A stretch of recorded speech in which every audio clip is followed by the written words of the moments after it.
specifically whether or not you would like to set an ending time for your meetings or consider other options that were presented in the agenda abstract.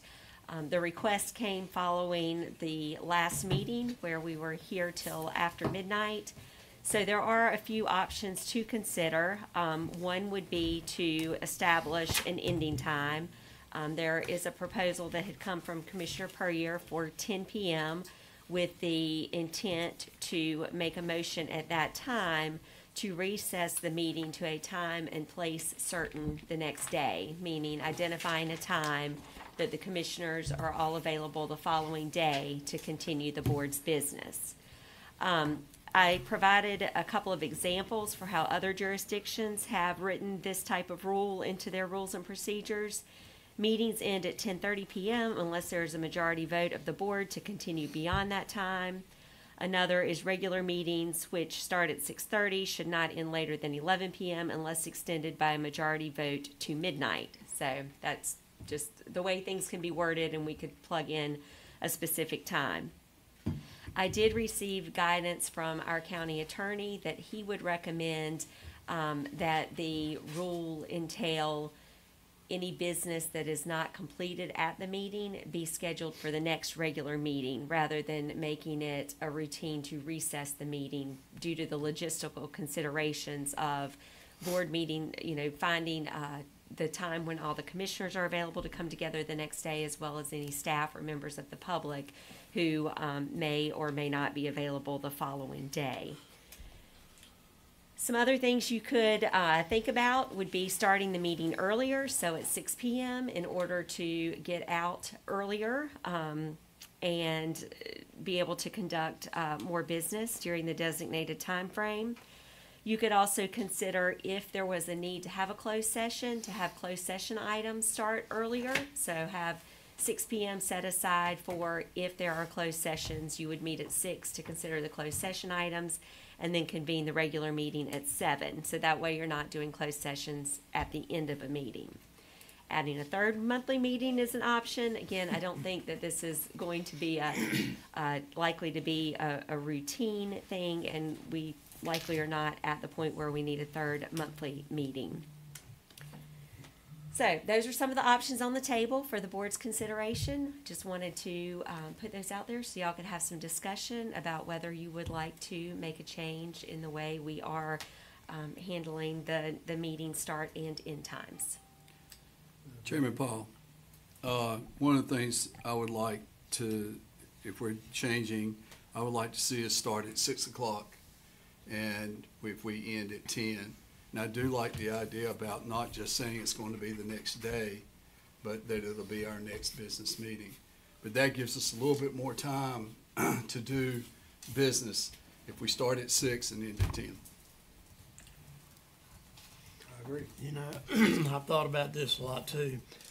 And I kind of sort of think of myself as a task-oriented person. And in doing so, I sort of forget about time. If there's business to be conducted, then time in my mind just goes away. And I'm guilty of not considering staff members and public who are kept here well beyond what we would consider normal and respectable hours for, again, staff members and the public as well. So, that being said, I don't have any problem with making some changes here. But at the same time, I don't know that we need to make a huge change in the way we operate and run county meetings. And common sense should take over in a lot of these cases where we just say, okay, it's 10 o'clock and we've had enough of this, and let's just delay the next item to as Commissioner Sims has said, till the next meeting. So let's let common sense prevail a little bit and talk about what we'd like to do. I certainly have no problem with starting meetings at 6 o'clock. That's one thing we would take into consideration, because as staff, their typical departure time is 5 o'clock.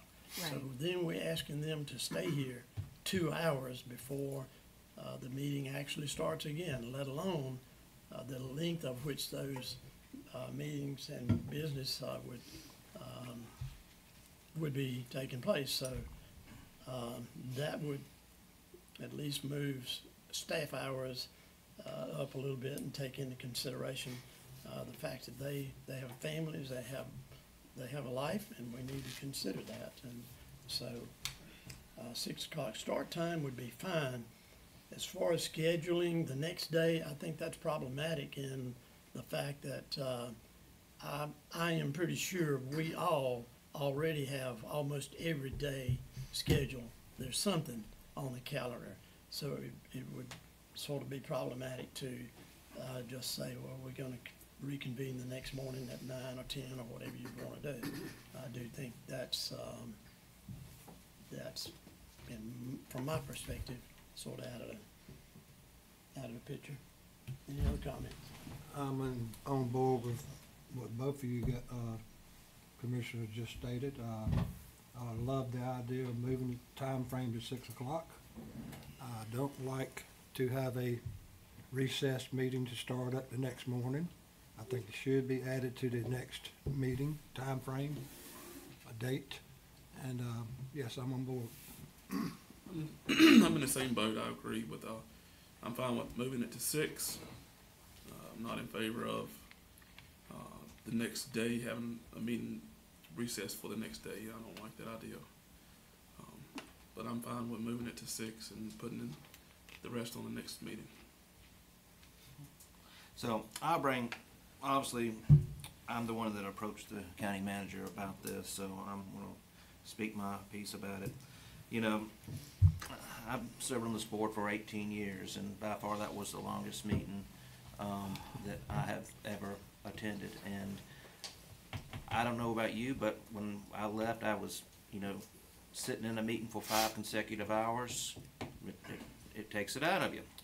I personally think that a commissioner meeting should really, unless there's something important or if there's something very critical, whether it's a big public hearing or an item that we know it's going to take some time, the majority of the time, that comes to an effective agenda management, just knowing that what's important. And I think some of these things possibly can be communicated between the chairman of the board and the county manager as to, doing a preview, in which you do send previews of the agenda before it, but it's already sent out on the sunshine list after your Friday email, before your Friday emails.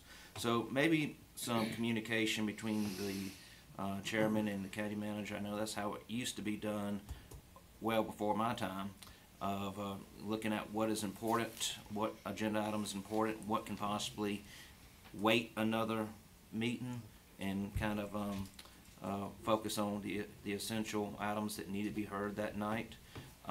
If we want to change the meeting to 6 o'clock, I'm fine with that. I think it is, as the chairman said, it is respectful to the staff, but a commission meeting really should not last more than 3 hours, in my opinion. If to run an effective meeting and to be able to make sound decisions. So if we start at 6, we should be well finished before 10 o'clock, I would hope, on that. And at any point during a meeting, if it's getting late or if it's going to be, if we believe it may be an issue, I think that the chairman could entertain a motion to recess it to the next business meeting. I have no problem with that as well. We just call it as it is, and I think every member has the right to decide, hey, we've had enough. Let's take it to for tonight. It's been a long night, especially the night meetings. Day meetings, you're Flexible. Yes, absolutely. So, but that's my 2 cents to it. If we, again, starting early, we've had some meetings that have ended pretty quick. They were quick meetings. Yeah. So that means we get home earlier, and the staff does too. Mhm. So that's an advantage there, and I agree with you. We probably shouldn't be going past 10 o'clock, especially if we start at 6. Mhm. I feel like we should surely we should be done with most of the business we need to do by 10 o'clock. Sooner, probably. Okay, further thoughts, considerations? None? Okay. Do we have a motion? So moved. What's the motion? Change the scheduled meeting time from 7 in the evenings to 6, and get out of here at or as near as close to 10 o'clock as possible on these night meetings. Okay. So we have that motion on the floor. Any further discussions? Just a Yeah. question, what has been advertised, if we make this change, obviously we got future meetings, is the 7 o'clock time mentioned on the county website? And Yep. what type of advance notice do we need to put this into effect to everything's been changed? So I think the cleanest way to do that would be for me to draft an amendment to the rules and procedures along with the county attorney and put that on the consent agenda for the next meeting. If you keep the next meeting at 7 p.m., which is how it's regularly scheduled, we can also bring forth a new resolution that establishes the night meetings for 6 p.m. moving forward. So if we keep the next meeting at 7, we can make those changes so that going forward, the night meetings are at 6 o'clock. Okay, and start then, or you want to start, say, March, with the March meetings? So the next evening meeting is March 4th or 5th, that first Monday of March. That would be at 7 p.m. And during that meeting, that's March 4th, during that meeting, you would adopt an amendment to the rules and procedures as well as a new resolution establishing the regular meeting time for 6 p.m. for night meetings. And that So would actually be effective in April. April, yes. The first night meeting in April, which is April 8th, or 1st. 1st is the first Monday. Everybody, okay? Go with that. Okay, thank you. Okay, all in favor of the motion as stated, say aye. Aye. Opposed, none, motion carried. Item number 2 is DSS, Mr. Brian Hart.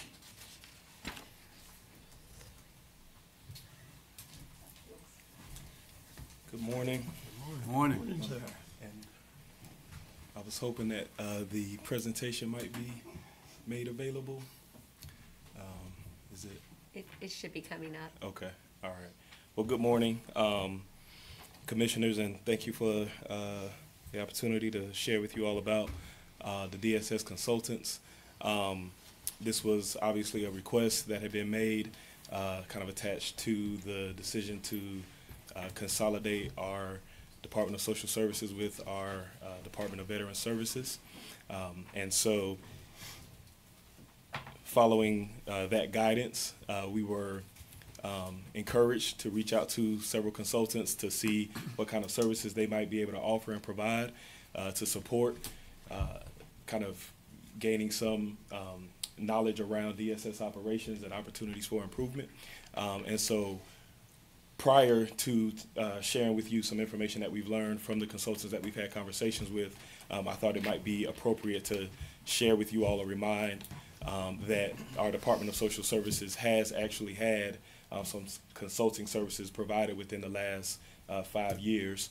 And so if you'll advance to the next slide, I don't know if there's a way for me to do so from here. Okay. So back in 2020, thank you. Back in 2020, following the advice and concerns that were lifted up by the North Carolina Department of Health and Human Services, the Department of Social Services did enter into an agreement with the Real Academy, and those services, or that agreement rather, provided an opportunity for the department to be assessed and evaluated on its performance, particularly as it relates to the child welfare program. And in addition to consulting services that were received or administered, the Real Academy also provided some hands-on kind of operational assistance to the department. And that began again in 2020. In April of 2021, about 6 or 7 months after they began working with the department, they did provide some key recommendations as conveyed on the screen and within the presentation. One of them was to evaluate current pay scales and incentives to ensure recruitment and retention of the most highly qualified staff. And obviously with the adoption of the most recent pay study, things of that magnitude have been addressed or have been worked on. Additionally, they advised or recommended that the department's mission be frequently discussed both during team meetings and in one-on-one engagements that the director or other managers were having with DSS staff. And then thirdly, they advised or recommended that instilling the value of training and professional development as a part of the department's culture would be beneficial and yield some good results. And so the recommendations that were provided from the Real Academy were not just excluded to those or specific to those 3 recommendations, but I thought those were pertinent enough as we stand today and as the situation exists today for me to just kind of share that with you all. Can you advance to the next slide, please? So again, following the advice and recommendations of the Board of Commissioners, we have had conversations with 2 consultants who do specialize in evaluating health and human services agencies. The leadership of these organizations have extensive backgrounds in social work and other areas related to health and human services. The first agency that we've had a conversation with is Allies for Outcomes. They are based out of Asheville, North Carolina, and we specifically have had conversations with their CEO, Angela Pittman, who herself has 30 years of experience or over 30 years of experience in health and human services and has also worked previously as a director for social work in Buncombe County. They specialize in leadership coaching and development, child welfare and adult services, technical assistance, and building workforce resilience, which essentially speaks to helping staff within Department of Social Services practice or integrate best practices into their administering of social services related programs. The other company who we've spoken to thus far is CCR Consulting. They are based out of Charlotte, North Carolina. We had a conversation with Sherry Brasher, who also has extensive experience in the realm of human services and has previously served as director for the North Carolina Division of Social Services. Their specialties include health and human services program design, management and evaluation, policy, monitoring and advising, and business development. From the policy and monitoring perspective, that's obviously key, as those of you who are familiar with social services understand that a lot changes statutorily sometimes with how those departments and staff members have to carry out their work. And so having a consultant who has some familiarity with the changes and legalities involved in social services would be, beneficial. You can advance to the next slide. So some of these services that they both provided or stated that they'd be able to provide include interviews and focus groups with staff at varying levels of the organizations and within the different divisions of the department or organization. They also discussed their involvement and ability to conduct customer surveys and community focus groups to help gather feedback regarding the department's responsiveness to the community. They would also speak, one of them in particular noted that they would also be intentional about speaking and interviewing other community service providers to gauge, how the working relationships have been with those departments as well, or those agencies as well. And then they also spoke of reviewing and assessing existing records and reports to ensure statutory compliance and provide feedback and or recommendations as warranted.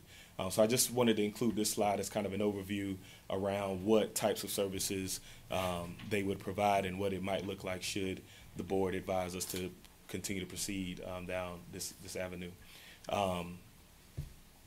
Any questions thus far? Yes, sir.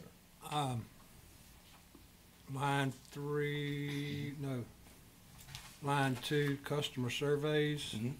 has this been implemented yet? This has not been implemented, so this is just kind of a glance or an overview of the types of services that these consulting firms would be able to provide.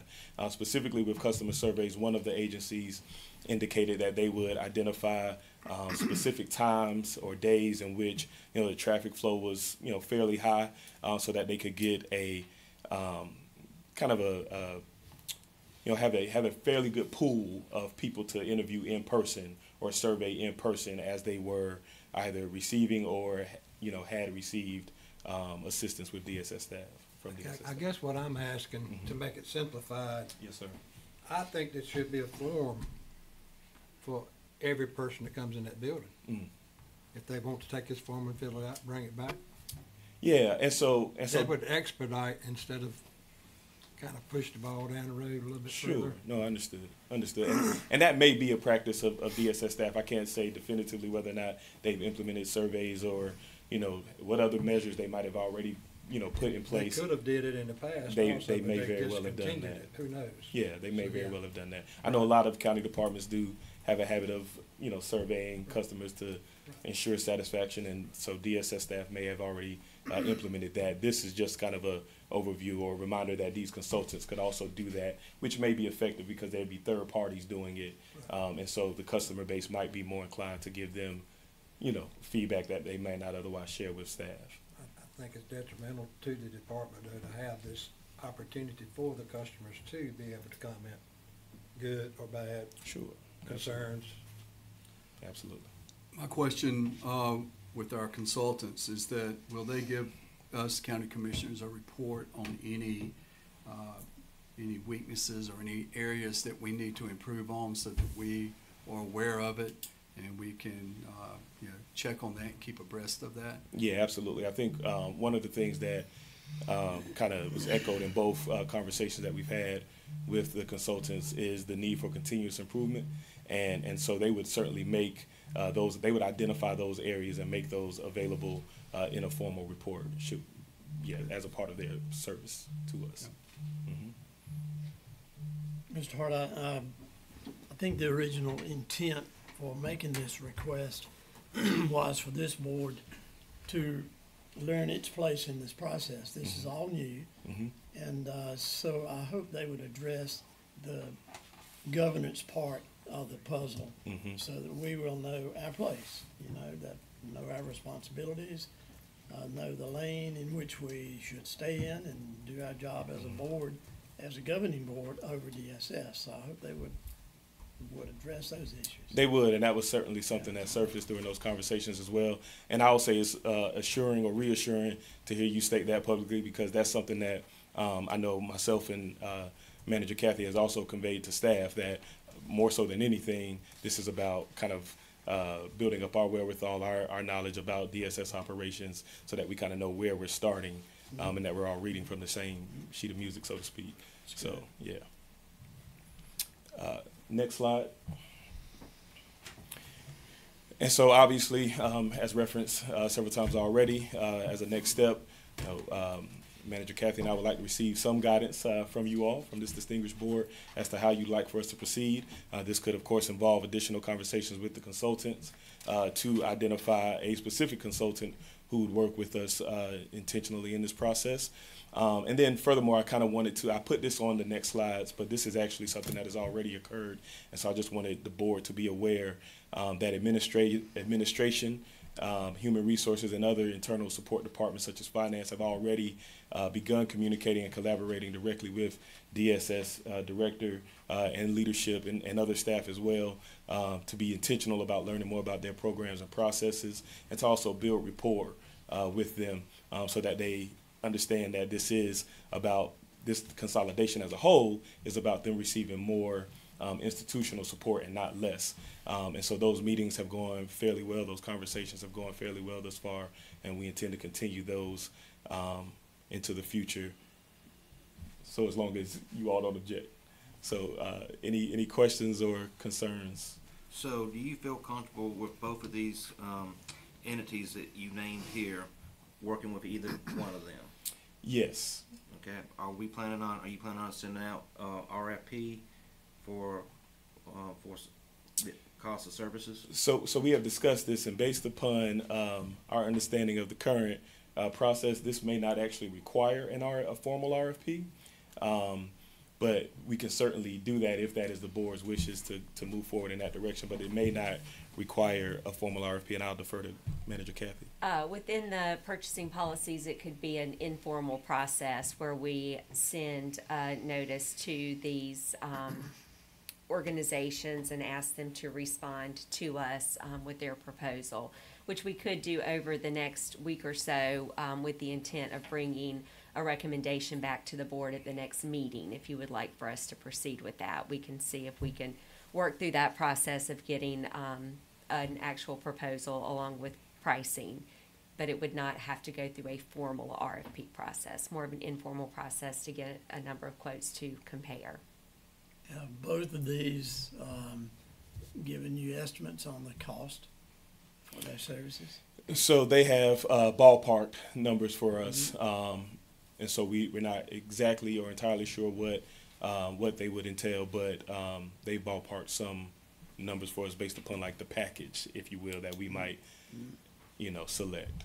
Are those numbers somewhat comparable?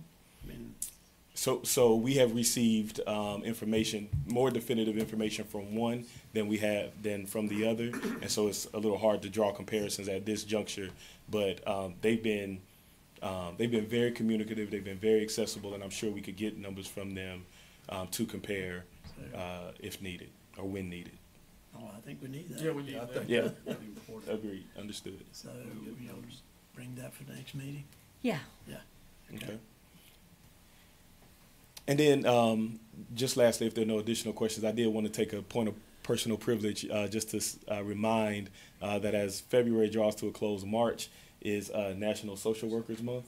And the theme for that is just about social workers taking action. I don't want to necessarily paraphrase because I would mess it all up at this point, but as an acknowledgement of the work that our Department of Social Services currently performs, I believe that they'll be coming forward in March with a resolution for the board to acknowledge or denote March as National Social Work Month, which again I think would be a good step and a good next step to acknowledge the work that they do. Yes, sir. The whole month of March? Yes, sir. Yeah, yeah. And the board read a similar resolution on their behalf last year. This year, the resolution might be tailored a little bit more to specific measurements and activities that have occurred in here in Person County. So we're all set on this? Any other questions? Thank you, sir. Thank you, All right. Brian. Thank you. Appreciate it. Yes, sir. Thank you. Next item is PCBIC financial update. And Cinch is here. Thank you for coming.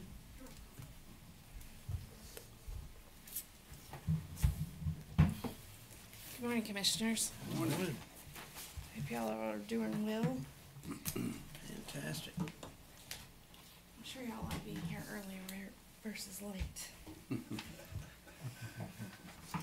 So, I have been asked by the Commissioners to give a financial update for PCBIC. I will let you know that I am Person County's Economic Development Director, #1, and PCBIC has their own executive board, which includes a treasurer, which is Dan Craig. So if questions that I received today I can't answer, that will be, Dan Craig is willing to answer them, and he has told me to let you all know that. So just to give you a current financial status, as of 2/14/24, the money market account had a balance of $887.84. The invoices due to that date were a totaling $4,221.12, and there was 3 deposits that were made, $4,800. The annual income for PCBIC is related to the Person County Business and Industrial Center, which is out on 501. That is a total of $9,600. That is the property that PCBIC manages.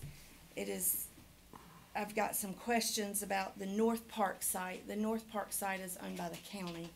The county manages that site. The PCBIC has no involvement there.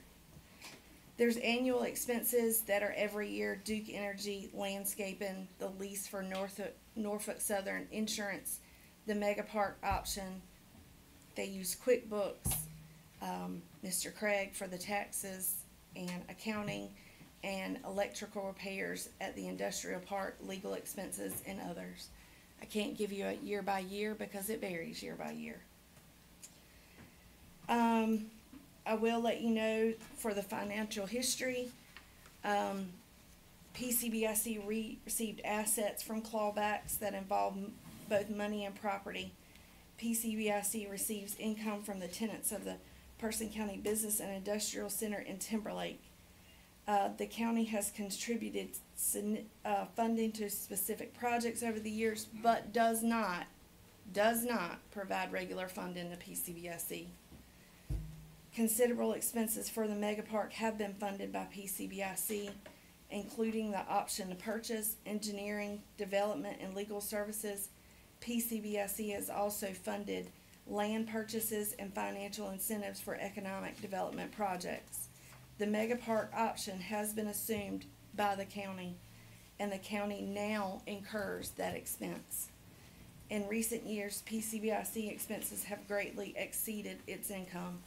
In the current year, Project Log, an active PCBIC economic development project, will continue to generate legal expenses for PCBIC until the PCBIC property is conveyed to the project per the conveyance agreement. You received in your packet a transaction report for the year 2023. In that report, it is broken down by income and expenses. It gives you line by line how much the Duke bills cost, how much the Wade for the landscaping cost, administrative fees for attorneys, attorney fees for projects, and various other items. I'll be happy to take any questions on that. Is it okay for me to go over what was given to us last week, the budget and actuals? Is it okay for me to do that? Okay, I just want to make sure. Yes, and I'll just note that those statements are provided routinely by Treasurer Craig during the PCBIC meeting. So those are documents that are made available publicly and that the members of the PCBIC have access to on a regular basis. Okay, I just want to make sure before I start questioning you.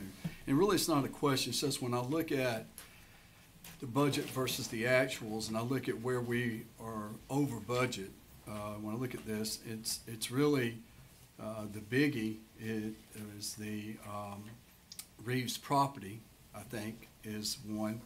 I look at that as it wasn't budgeted, but we spent $41,106, and then you go down and look at what we were actually budgeted for. It's like $15,200, and we spent $42,538. So that's a biggie, and I know it's not an expense that we expected when you made the budget, and so and you have to make those adjustments. But that's a big hit to take on your budget, and by yourself, as far as I know. Is that true? It's coming out of PCBIC account? That did come out of PCBIC's account. So, and then if you drop down to legal and professional fees, we were about $5,228 over budget there. Guess my thing is, this is some things we couldn't or we didn't anticipate at the beginning, but I guess with the situation that PCBIC is in, that they're going to need, they've got more bills coming, and they're going to need funds for that. So they will be coming to us, or was it just an automatic? We've got an account we can pull from to pay their bills, or how does that work? My recommendation would be that they would come to the commissioners to make a request if Okay. needed. Well, we There's cer- not an account to automatically I pull didn't, funds I'm out and just give them. double checking, Right, make sure, sure, and so yes. people know. So, again, I certainly don't want you guys to go broke or not be able to pay your bills. And so we need to, as county commissioners, we need to know what you're actually going to need, as you see going forward, for this, to get you through this. And then, of course, it'll be factored in our budget when we do our budget for the next year, I would imagine, correct? Yes, we can factor a request in, so this could be a discussion at the next PCBIC meeting amongst the board members in terms of how they would like to proceed. Yeah, and again, I know you can't predict the Reeves property, but it would be something, you always like to look at the budget and look at how we're doing and our actuals and what we had budgeted for. I think going forward, we should, I would just advise again to up that budget some, because I think you just don't, not gonna up it, 279%, but up it a little bit more, which especially when you're dealing with legal fees and professional fees. And I really don't see that going away as we go forward. I'll be happy to let Dean Craig know that, but just to inform the board, I don't do the budget. Right. That is done by, Mr. Craig and the board, yearly. So that is something that I'll be happy to let him know, but as far as presenting the budget, making the budget, that is something that he's done, since I've been director. Right. Because, I mean, we're, so And- like I said, that'll be something Yeah. brought up in the next meeting as far as the, what we need to do to help you guys out as far as going forward. But I appreciate you I was the one that requested this, You're just fine. to say that, because I wanted to look at the numbers and I knew you were running low on the budget and where things were spent. And I think that, again, we just need to, keep our eyes on that budget, and when we need something, don't wait till the, last minute, but go ahead and get it out there and say, this is where we are, and we got bills to pay. So, I agree that board probably should do that, yes. Derek brings up a good point, and I realize you're Person County, but you do have the president of PCBIC here. And I have a question, is there going to be a request? Has there been any conversation about a request for the upcoming? We plan to discuss that at our next meeting, and as Catherine suggested, that any suggestions and recommendations and requests, we'll plan to come back to the Board of Commissioners for that. good. Any upcoming expenditures you foresee? Any upcoming bills you foresee coming in the next, I mean, other than what Brandon. in the had very referenced. near future, like in the next There'll be several some- weeks? There'll be some bills that will come through on the legal side. But we do have a balance of, No, well, you have a little bit of a balance, but, your expenses right now are $4,221, and the deposits are $4,800, so you're looking at less than $600 there, and there's around $1,800 in checking and money market together, so, no, you really don't. I knew it was low, but I just Yeah. wanted to ask the question. There's, the legal fees, this was through middle of last week, so, that will, I'm sure will be much higher. Mr. Allen, you had a question? Yes, sir, just to thank you for your support, and look forward to coming back to you, hopefully at y'all's next meeting. And we thank you, Ms. Lynch, for bringing this to the table here.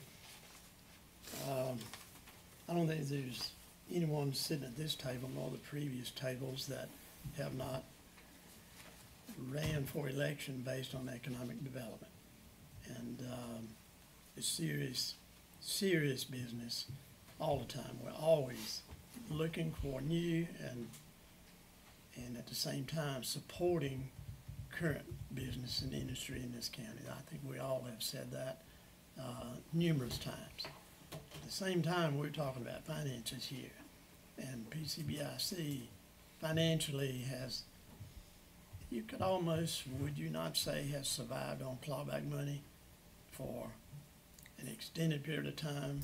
From what I can tell, yes, sir. That's so. And that's. There's not a funnel coming in No. from the county. No, you don't have a steady income stream, and you just don't have it, Okay. and here we are. Those clawback funds have pretty much run its course, and it's done. Through those monies, all the engineering, all the expenses related to the mega park and some others, that's where that money has come from. Correct. And so essentially, it's gone away. So you don't have a dependable, steady stream of income. There are a few things there, but it doesn't cover the expenses. And we're in the process of working with other clients, and so all of that continues. Yeah. And as we well know, attorneys don't work for free. No, And, sir. so we have attorney fees with PCBIC. And I hope the county residents and taxpayers realize that there's a difference between this board and PCBIC. That board is appointed by this board. That's the extent of our jurisdiction essentially. So this board, upon request, does appoint those members, and we do that with all trust and faith in those members doing the right thing for PCBIC and the county going forward. And so we appoint again with trust and faith, and then hold as other boards accountable for what goes on within that organization. So I hope the public will understand a little clearer as to where this board and that board stands. There is a line between, and again, we appoint only. We don't supervise, so they have their own board of directors, and they have their own finance person who takes care of those things. So projected revenues, you've pretty much covered all of that, Yes, sir. okay? You get quarterly invoices to 3 of the tenants, but one of them pays it yearly. So you will, it'll be billed again in April, and you'll get another $2,400, hopefully by the end of April, if everything's paid on time. Yeah, okay. Any other questions, Ms. Lynch? Brandy, I just want to tell you, I know you were here the other night till 12 o'clock, and you were here to give your presentation, and it just got 12 o'clock at night, we called it. So I thank you for coming out this morning, and apologize you sat through that whole process and didn't get to give your report, but thank you for bringing it today. It's a pleasure to work for the county I work for, so I do what I have to do. Can I answer any other questions? Thank you very much. Thank you, Brandy. Next item is number 4, strategic plan. So over the course of several months, we're really going back to the last budget retreat. We discussed strategic planning back in February of 2023, and the board indicated an interest in moving forward with the strategic planning process. We did hold 2 strategic planning retreats with the commissioners, as well as 2 retreats with department heads.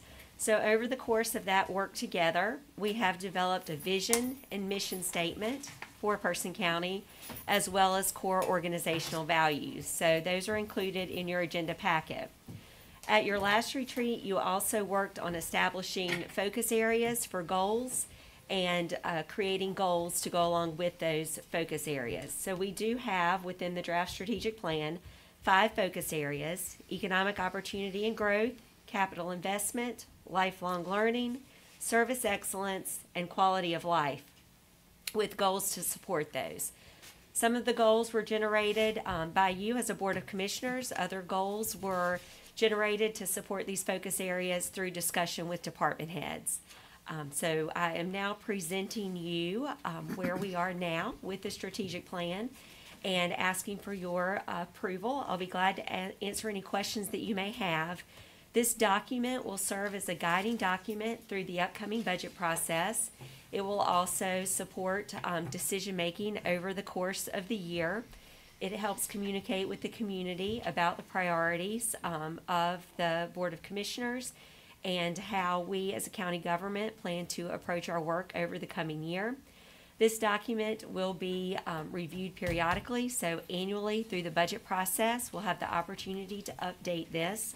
Goals are meant to be set for several years, whereas the strategies that fall under the goals, so you'll see goal number 1, and then strategies are 1.1, 1.2, 1.3.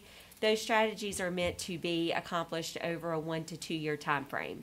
So we would anticipate that we would revisit these goals annually, make sure that those are still the goals that the board would like to have set, and then we will work on updating those strategies for how to attain them each year. We'll also report back to the board and the public periodically on our progress that's being made towards accomplishing the goals. So at this time, I would envision that being a mid-year update. We are going to work on getting that process in place over the next couple of months. So we will, and we can refine that as we go along. So I'll be glad to answer any questions that you have about where we are now with the strategic plan. I have one question.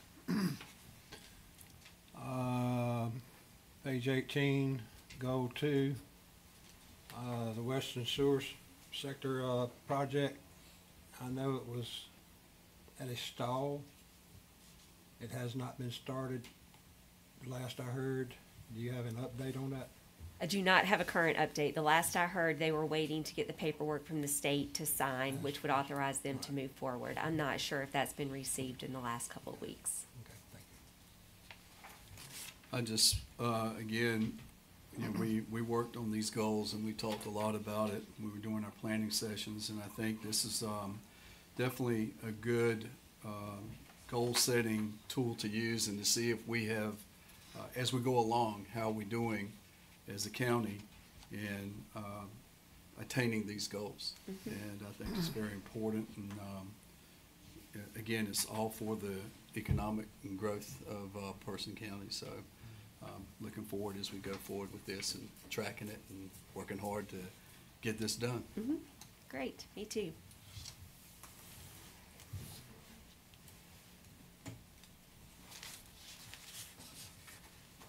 Question, yeah. Well, if there's no more questions, I would ask that the board move to adopt the strategic plan. Mr. Chairman, move to adopt the strategic plan. We have a motion on the floor for adoption. Any more discussion? Hearing none, all in favor say aye. Aye. Opposed? None, motion carried. Thank you. Thank you. Okay, item number 5 is property tax revenue preview and next appraisal, Mr. Taxman Russell Jones. Good morning, sir. I have a PowerPoint presentation for you this morning in keeping with the budget retreat theme.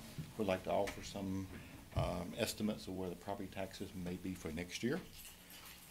I would like to start off by explaining where we were last year this time, where I think we're going to be at the end of this year as a basis to where we're going to be next year. So we budget this year at a total tax value for property taxes at 5.016. We actually came in at 5.113, or over $97 million. Sounds like a huge number to be off, $97 million. That's actually conservative 1.9% under. We budget less than we actually receive, about less than 2% off, which I think is pretty amazing since we're budgeting 16 months ahead. So we're trying to guess today where we'll be next June. That being said, this year we're looking at the real property values going up. and this is due to new construction, not due to any kind of reappraisal or anything, but we ended up this year at 3.6 billion, estimating next year to be at 3.75 billion. Your M&E, which is your machinery, equipment, personal property like boats, jet skis, things like that, we are at 519 million, estimated to be next year at 485. And you may wonder why that's down, and that's easy to explain. And that's a place we normally can shore up when we get closer to budget adoption. So all machinery, everything but real property gets reappraised every year. So reappraisal is about real property. Everything else gets reappraised annually. So your equipment is a year older. So we normally see about 6.5% to 8% decrease in equipment value every year. And that's offset by new investment. So when companies say we've added this new machinery line, this new equipment, that number goes up. But a lot of the companies, the big companies, don't have to report until April 15th. So we don't have those numbers yet. So we make some estimates, we reduce for depreciation. We do have quite a few companies that do file without asking for an extension, but we have some major placeholders that do not file until the last minute. They have to get their books ready so they can file accurately. So that's the reason that's down. It may go back up. Last year it did not. I had some insight about some of the investments they've done. Some of the big companies reported early, and we had already included that.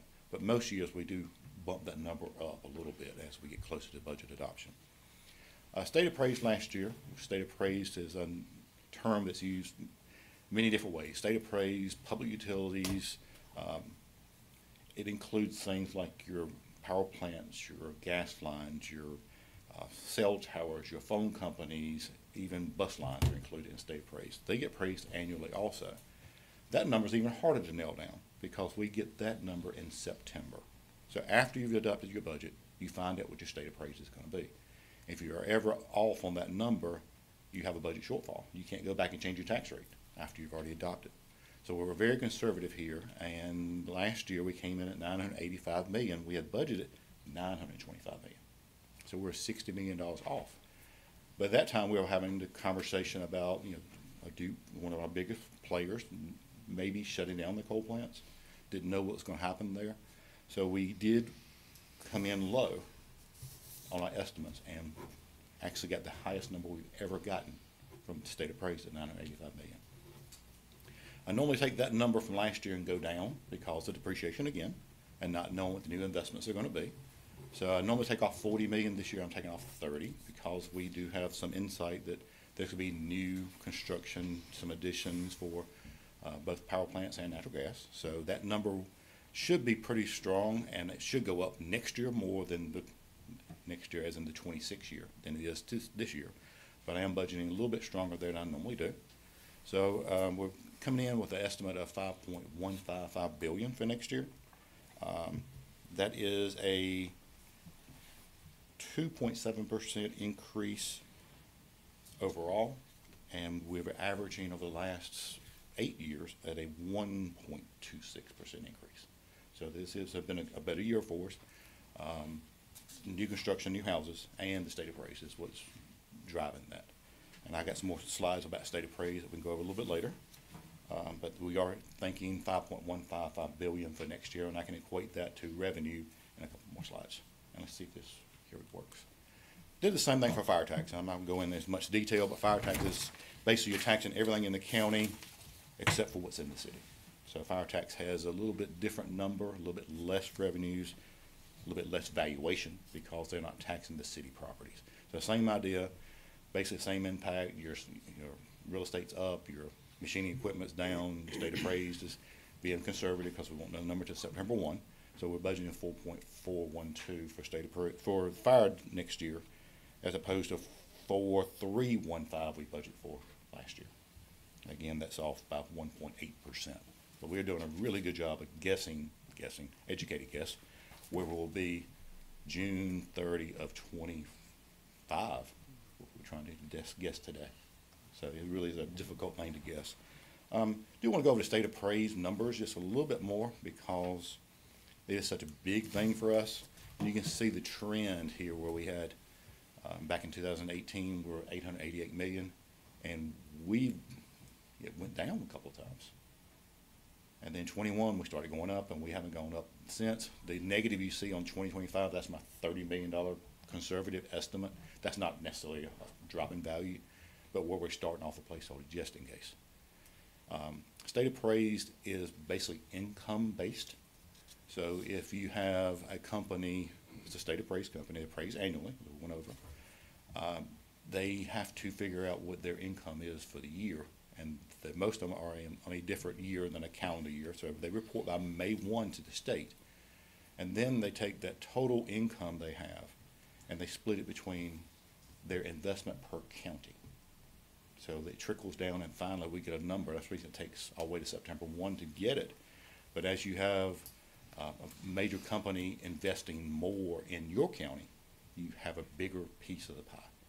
So as long as as long as we don't have a real warm winter or real cool summer, something like a power plant would have a higher income, and it's invest more here, then our pie, piece of the pie gets bigger.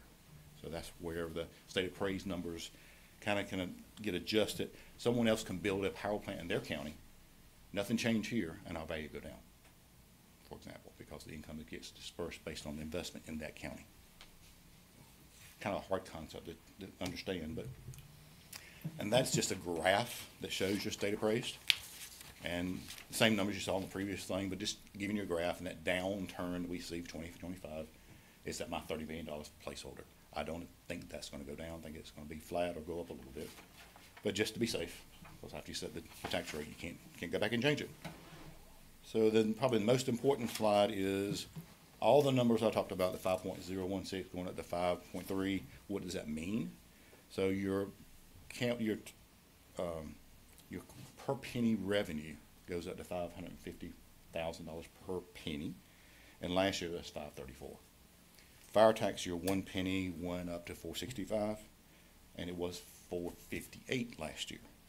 So that being said, if you use a 97.5% collection rate, again, being conservative, all you need is one big bankruptcy to mess your collection rate up. We end up coming normally over 99%. But if you use 97.5, use the conservative estimates we use for revenues, the county will have an extra $985,000 using the same tax rate, same collection rate as they used last year for next year's budget. I talk fast, try to keep y'all on schedule. Does that kind of give y'all what y'all need to predict for your budget? And you have any questions, I'll be glad to go over that. I can make some comments about the reappraisal if y'all want to go over that briefly. It's a little premature to talk about it a whole lot because the real estate market continues to change. But I can answer questions about the current budget and about reappraisal. When is the plan to have a revalue? So we are currently doing the work. So doing the work is the first phase is we have people out taking pictures. And we work very closely with our public information officer to help the public understand what our people are driving. They have photos on the website, just to keep them safe and let the public know while we're there. So the first thing is basically taking inventory. We want to make sure we're taxing what's there. So if your house burned down or your house had some damage to it, we want to know, and we want to take that into account. On the other side, if you improved your house or if you added some buildings that we didn't know about, we're now taking the inventory. That's probably the most labor-intensive part of a reappraisal, is trying to figure out what's actually out there. So we're doing that now. We're probably half through taking photos. We started just before Christmas, about half through taking those photos. And at the same time, we're analyzing the real estate market. So we're watching sales, trying to figure out what drives the price, and we will watch it more carefully as it gets closer to our evaluation date, which is January 1st of 2025. So things could really change in 9 months. Don't have any clue that they will, but they definitely could. Interest rates could change. People get to the point where they just can't afford the houses at the prices that are out there. So all that could make it, but we are in the process of reappraisal for January 1st of 2025. 2025? Yes, sir. Okay. And So this process is required. Yeah, so there's a couple of comments you make about that. So it is required at least as often as every 8 years. So we did one in 2021, and we're starting one already, and it's only 2 years later. Well, it takes 4 years. No county does it more often every 4 years. It takes about 2 years to do a reappraisal project. So why are we doing one now when it's still one in 2021? Well, there's something called equalization. And property tax system is based on fair and equitable. We want every property to be treated fairly. If all properties increased or decreased at the same rate, it wouldn't matter. We won't have to do a reappraisal. But you can understand that there are properties on the southern end of Person County that have gone up more than houses on the northern end of Person County. All of them have gone up this time, which is something that's unusual. But since your state appraised is appraised every year at full value, full market, it's not fair or equitable to ask them to pay 100% of their value, and everyone else doesn't have to pay 100% of their value. So in the first year, the year you do a reappraisal, the fourth year after, and the seventh year after, if you are below 90%, then you have to offer that same discounted price to all your state appraised. Right now, we're about 70% of value, so we're 30% low. If we had not done a reappraisal of 2025, and the numbers stay like they are now, that would have been a loss of revenues of $2.1 million until we got another reappraisal done, or until the seventh year, and they decide how far we're off then, which could be even worse. So yes, required every 8, we're doing it more often. The real estate market demands we do it more often. To be fair, we need to do it more often. It's a lot of work on my staff. If we didn't have to have one, I would be the first one telling you we don't need one, but this time we really do. And I would say the same thing if the values were down, we'd have the same conversation, because we need to be fair to everybody. Some couple of examples, Granville County next door did have to equalize this past year. They had to give a discount to their state appraised. They don't have a lot of state appraised, so it didn't really hurt them a whole lot, but they lost $350,000 because they did not do a reappraisal on time. They had done a 2019 reappraisal, 2018 reappraisal, so they're doing one this year. Their values went up 82%, so all but doubled. Castle County hasn't mailed their notices yet. They're a little bit behind on getting them out, but they are anticipating a significant increase, definitely not 82%. But if we had to do one right this second, I would guess 40% or more increase. Now, that doesn't mean your tax bill went up 40%. That means that the tax base went up and the budget process can decide the tax rate. So that kind of increase, we could definitely relook at the tax rate and figure out where to go with that. But that's kind of my reappraisal 101, if that answers your question. Thank you. How many E&R appeals are we expecting this year? This year, less than a handful. Okay. And that's 2024, because this is based on the 2021. So if you did an appeal this year, you were basically trying to say, you have to say by law, what the value should have been in 21 and what my value is today. So you're appealing something that's three years. The further you get away from a reappraisal, the harder it is to have a fair appeal. We do have one vacant position on our board E&R, which I think we've advertised for several times. We can get by with full members this year. It's going to be 2 meetings, 3 meetings at most. But to have someone that has exposure to the process before they get hit with the 500 appeals, I'm guessing for 2025. In 2025 or 2020, 2021 was quiet. It was a COVID year, so we didn't have a lot of appeals, if you remember, Commissioner Purrier. But 2013 is the year we had so many appeals. I think we had 30, 35 meetings, and they were half-day meetings, worse than the county commissioner meetings, I believe. But they were tough meetings. So 2025 is going to be a big year. 2024, not much going on. Would love to have another member that could get exposed to the process. What, what's the, April 1st, or what date in April do we begin the process? You have to meet after the first Monday in April and before the first Monday in May, and they want you to finish your work before June. All right, so we need to, there's a vacant, and we need to fill that vacancy, and it's been advertised. I believe you were replacing Mr. Bratcher. Yes, sir. Who had, now he's the late Mr. Bratcher. But we probably do need to look at getting that vacancy filled. And typically it's been a commissioner or past commissioners or someone. Yeah, we started off with that idea, and that was Commissioner Jimmy Clayton's idea, was that the board, all the prior board members had worked on E&R before, because it used to be a board process. And he said, since they already worked on E&R stuff in the past, let's reach out to them, and we had great success with that. Our first non-prior commissioner was Jay Poindexter. Mhm. And he's done a great job with it. So somebody who, what you really want is somebody who has, knowledge of land values, knowledge of property values, a real estate agent, a real estate appraiser, a banker, a large landowner. That's the kind of people that you would want to have on there, but anybody who has the ability to listen to evidence and make a logical decision would be a great person to have on the board. It is a paid board, so it's $150 a meeting. Is it 150 now? It's 50 if you're a commissioner. Oh. Sorry. 150 for everyone else. You know, I don't mean to rub salt in that. I don't but think that's, I ever accepted any, but. it shows in the commissioner check, so it kind of gets lost in there. Yeah. All right. Any more Public questions? servant. Mm-hmm. Any more questions about my budget predictions, the reappraisal process? Next thing you'll probably hear from me will be late November, early December with the schedule of values, which is basically the document that sets the square footage rate, depreciation rates to help set the values for the reappraisal project. So that will be done late year.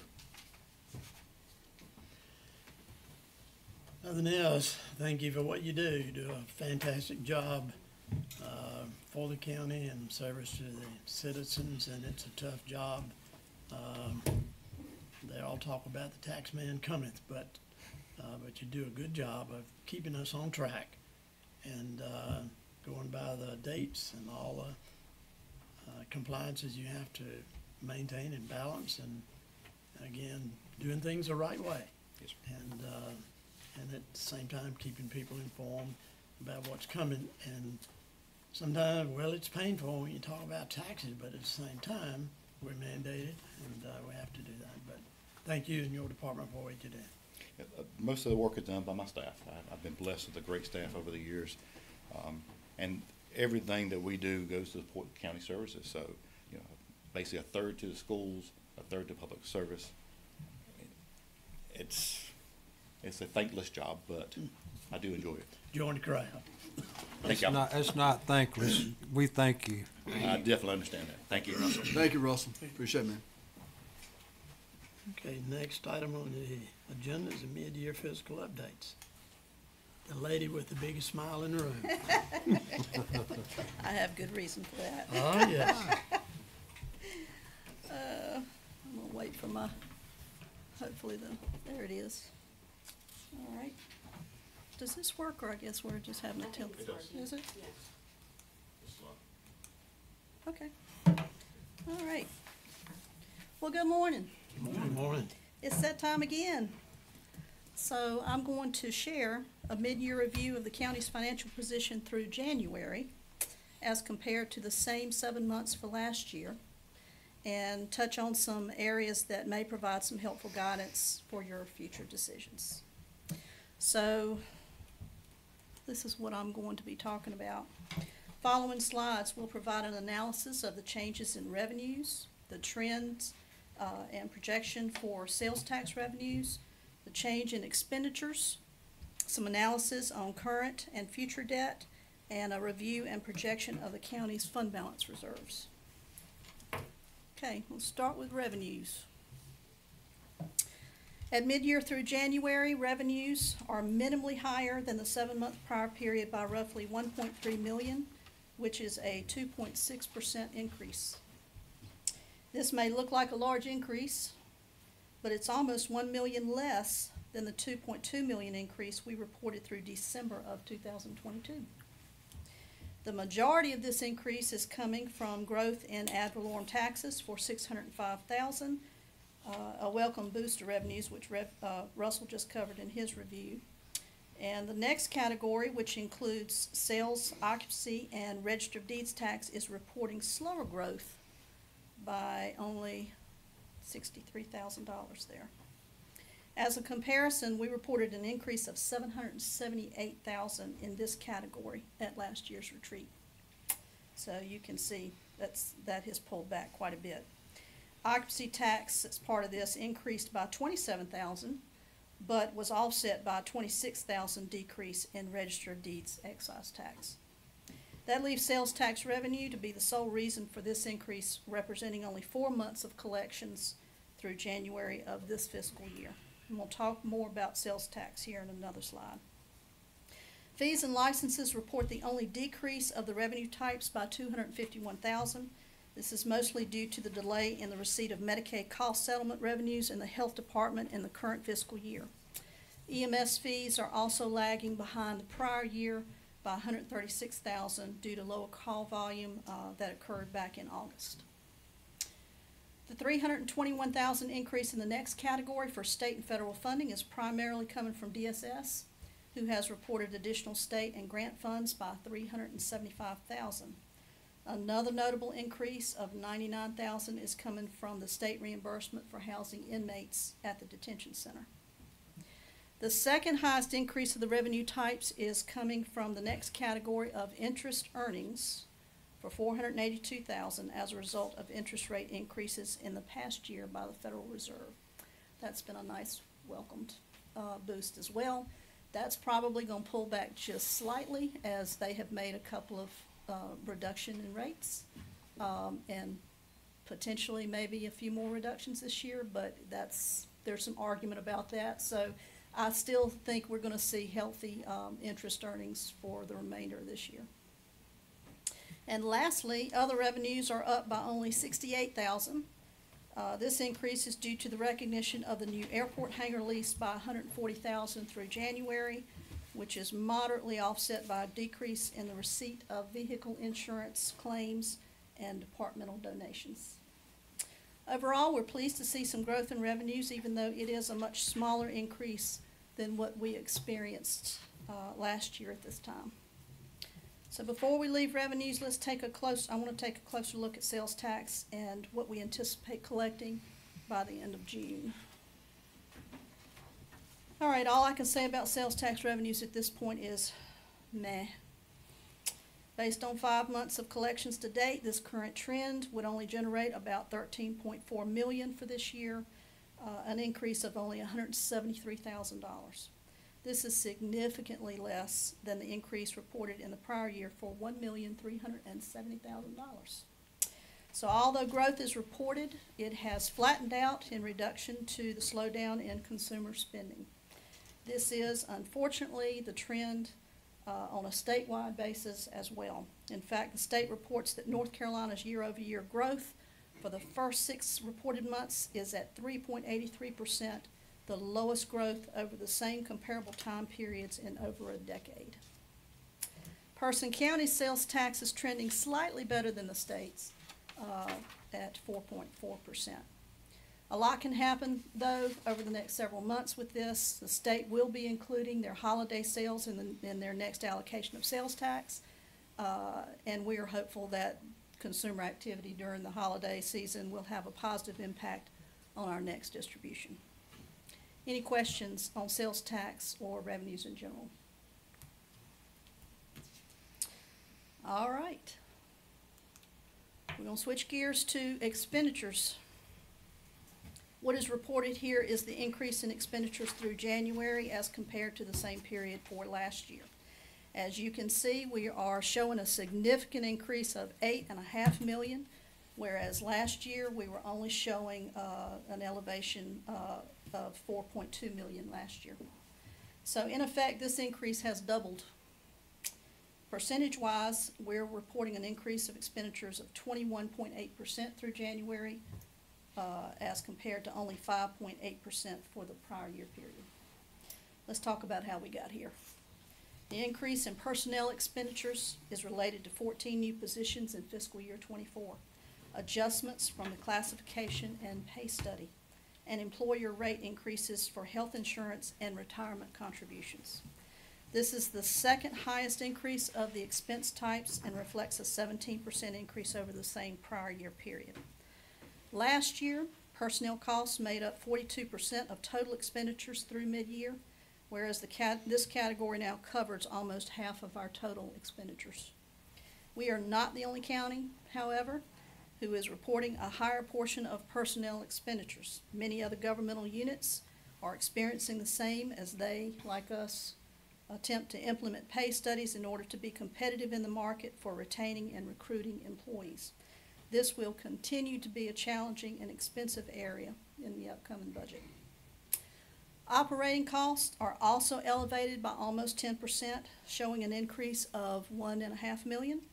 There are multiple costs that play into why this is reported higher. Some of the major ones include the increase for the current expense for schools, DSS expenditures for state foster care and data storage services, county property and liability insurance, technology needs across departments, and maintenance costs for county buildings. The next expenditure category for capital increases by $560,000. These are small capital items that do not meet the threshold of $50,000 that is reserved for our capital improvement program. 90% or $505,000 of this increase is reported in vehicle and ambulance capital for the sheriff and EMS departments. And finally, we get to our last expenditure type for transfers to other funds, the largest increase of all by $3.7 million. This is mostly due to transferring more fund balance reserves to the county's capital investment fund compared to what was transferred in the previous fiscal year by $2.3 million. This makes up about 2/3 of this increase. The rest is due to transferring additional funds to the CIP in support of the Person Industries and Recycling Center merger, as well as the transfer of the property tax generated from the quarter-cent tax increase to the capital investment fund to help cover the new school debt. So overall, expenditures are up by almost $8.5 million through January. The smaller increase in revenues causes a net deficit for the 7-month comparison of $7.2 million. On a more positive note, if we just compare the difference between revenues and expenditures in the current fiscal year through January, we are reporting a net revenue surplus of almost $4 million. However, this large net deficit or net change of $7.2 million compared to the same period in the prior year is an indicator that we may report some use of fund balance at the end of this fiscal year, unless we see sharp improvements in our revenue trends and a slowdown of expenditures over the next several months. All right, we're going to look at expenditures in a different way here. Okay, this slide is another look at expenditures, but distributed by function and sorted from largest to smallest impacts. As you can see, expenditures increase in all functions, except for a small decrease in the economic development departments. Most of the increases stem from the elevation in personnel costs. Transfers to other funds, again, is reporting the highest increase as a result of transferring those additional excess reserves and the other items I just mentioned. Public safety shows the second highest increase at $2.1 million. Almost 2/3 of this increase represents impacts from personnel costs. Ambulance and vehicle purchases in the sheriff's and EMS departments make up about $500,000 of that increase. General government is reporting the third largest increase at $982,000. 44% of this increase is personnel related, with the rest associated with higher costs for technology equipment, contracted services for the reval process, and rate increases for property and liability insurance. Human Services is reporting the fourth largest increase at $903,000. 88% or almost $800,000 of that increase is personnel related, encompassing the addition of 1 new position in the health department and 9 new positions in DSS. Operating impacts in Human Services include increased costs in the state foster care program for DSS and their data storage services. Education is up primarily due to the increase in the school's current expense allotment. The remaining departments are also heavily impacted by personnel cost. The small reduction there, kind of the anomaly, it is an anomaly. It's in economic development function of $27,078 was due to a $72,000 decrease in contracted services for the economic development department that was larger than the increases reported in the other departments in this category that included planning and zoning, GIS, cooperative extension, and forestry. So it was offset, which caused an overall deficit there in that category. Any questions about expenditures? Y'all are so quiet, so quiet. All right. I want to provide an update on our outstanding debt expense, as well as what the projected annual debt cost will be for next year. Due to the recent $12.7 million debt issuance in the fall of last year for improvements to the high school, the school's portion of the county's total outstanding debt significantly increases from 33% to 83%. The county manager will introduce a proposal in her budget discussion, however, to issue $20 million in new debt in July of this year to cover 2 large property acquisitions, the construction and renovation costs associated with the Person Industries and Recycling Center merger, and a large roofing replacement for South Elementary School. As a result, this will likely reduce the school's portion of debt, since all but $2.5 million of this $20 million proposed issuance would be for county-related facilities.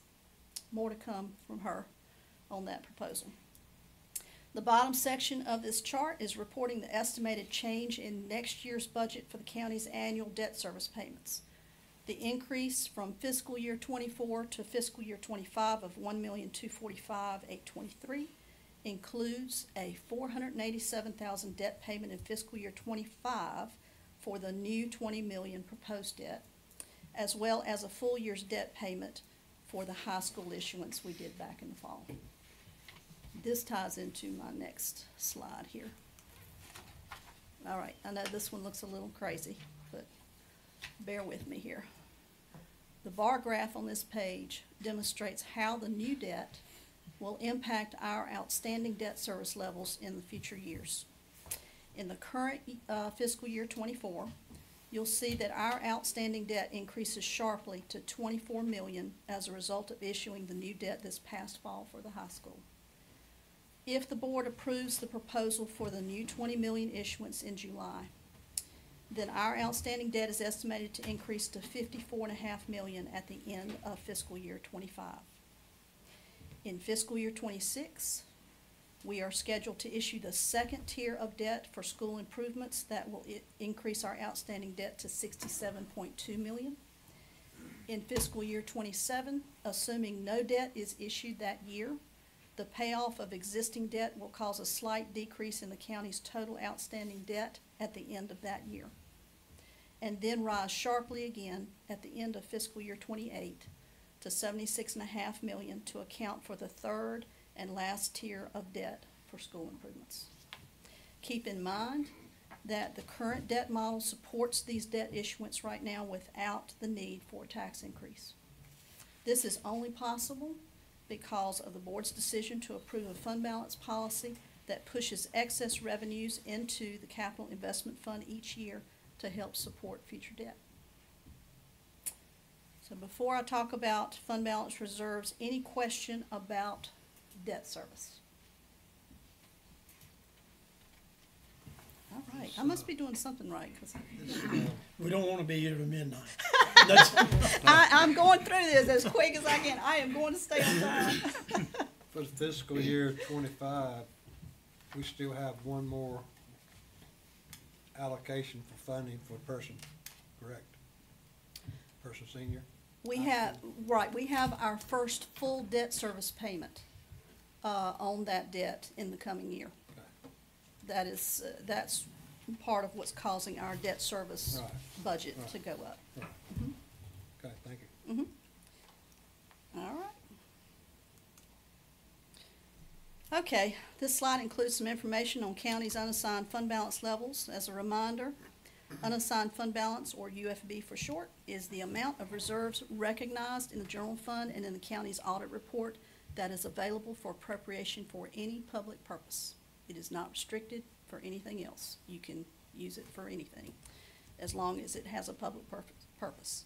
In fiscal year 23, the county reported a 35% level of UFB reserves, which was an increase from the 31% level reported in fiscal year 22. It is a recommendation by the GFOA, or the Government Finance Officers Association, that governmental units reserve an available fund balance of no less than 2 months of general fund operating expenditures. Person County exceeds this recommended limit in fiscal year '22, which reported enough fund balance reserves to cover 3.76 months of general fund expenditures, and in fiscal year '23 for 4.25 months. Due to the new reserve policy guidance, we were able to transfer almost $4.3 million from the general fund to the capital investment fund from results in fiscal year '22, and more recently, $7.1 million from fiscal year '23's results.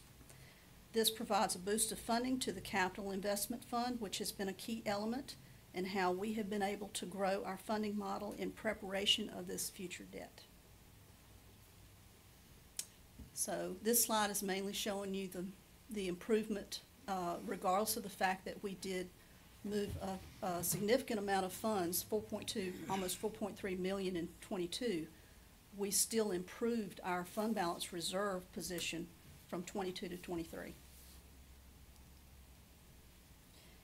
All right. I'm usually cautious about presenting a fund balance projection at these retreats, particularly when there is so much uncertainty about what we will receive in revenues over the next several months.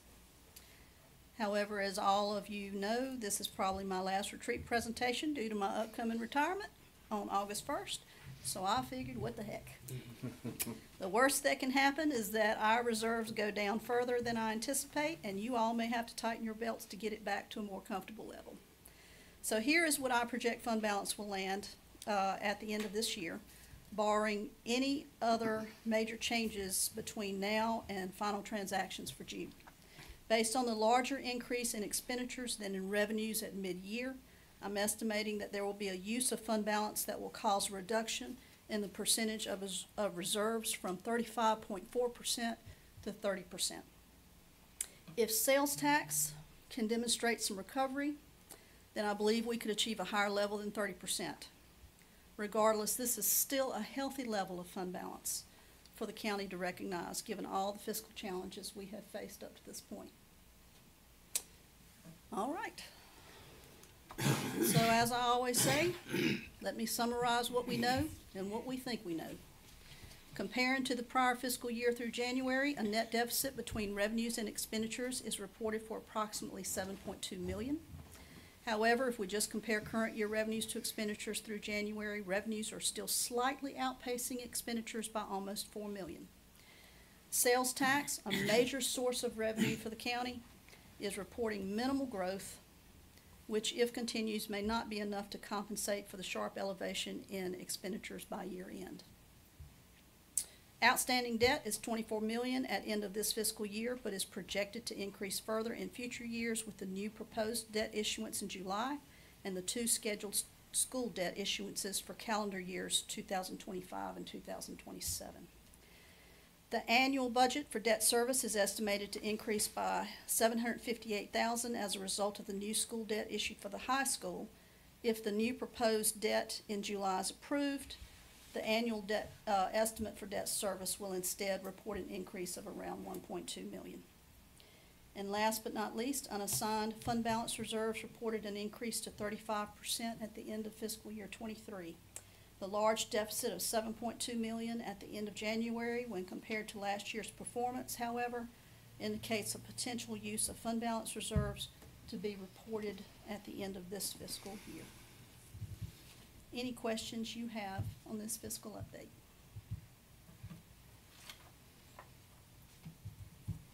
Very good job. Y'all looking kind of glaze. Yeah.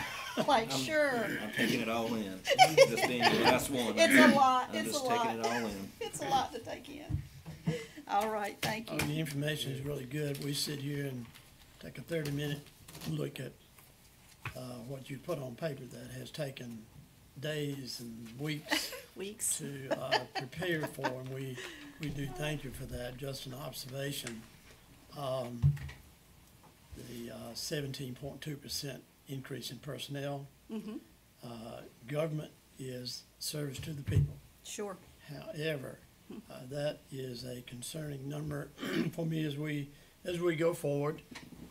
As to new position requests should be very, very carefully considered and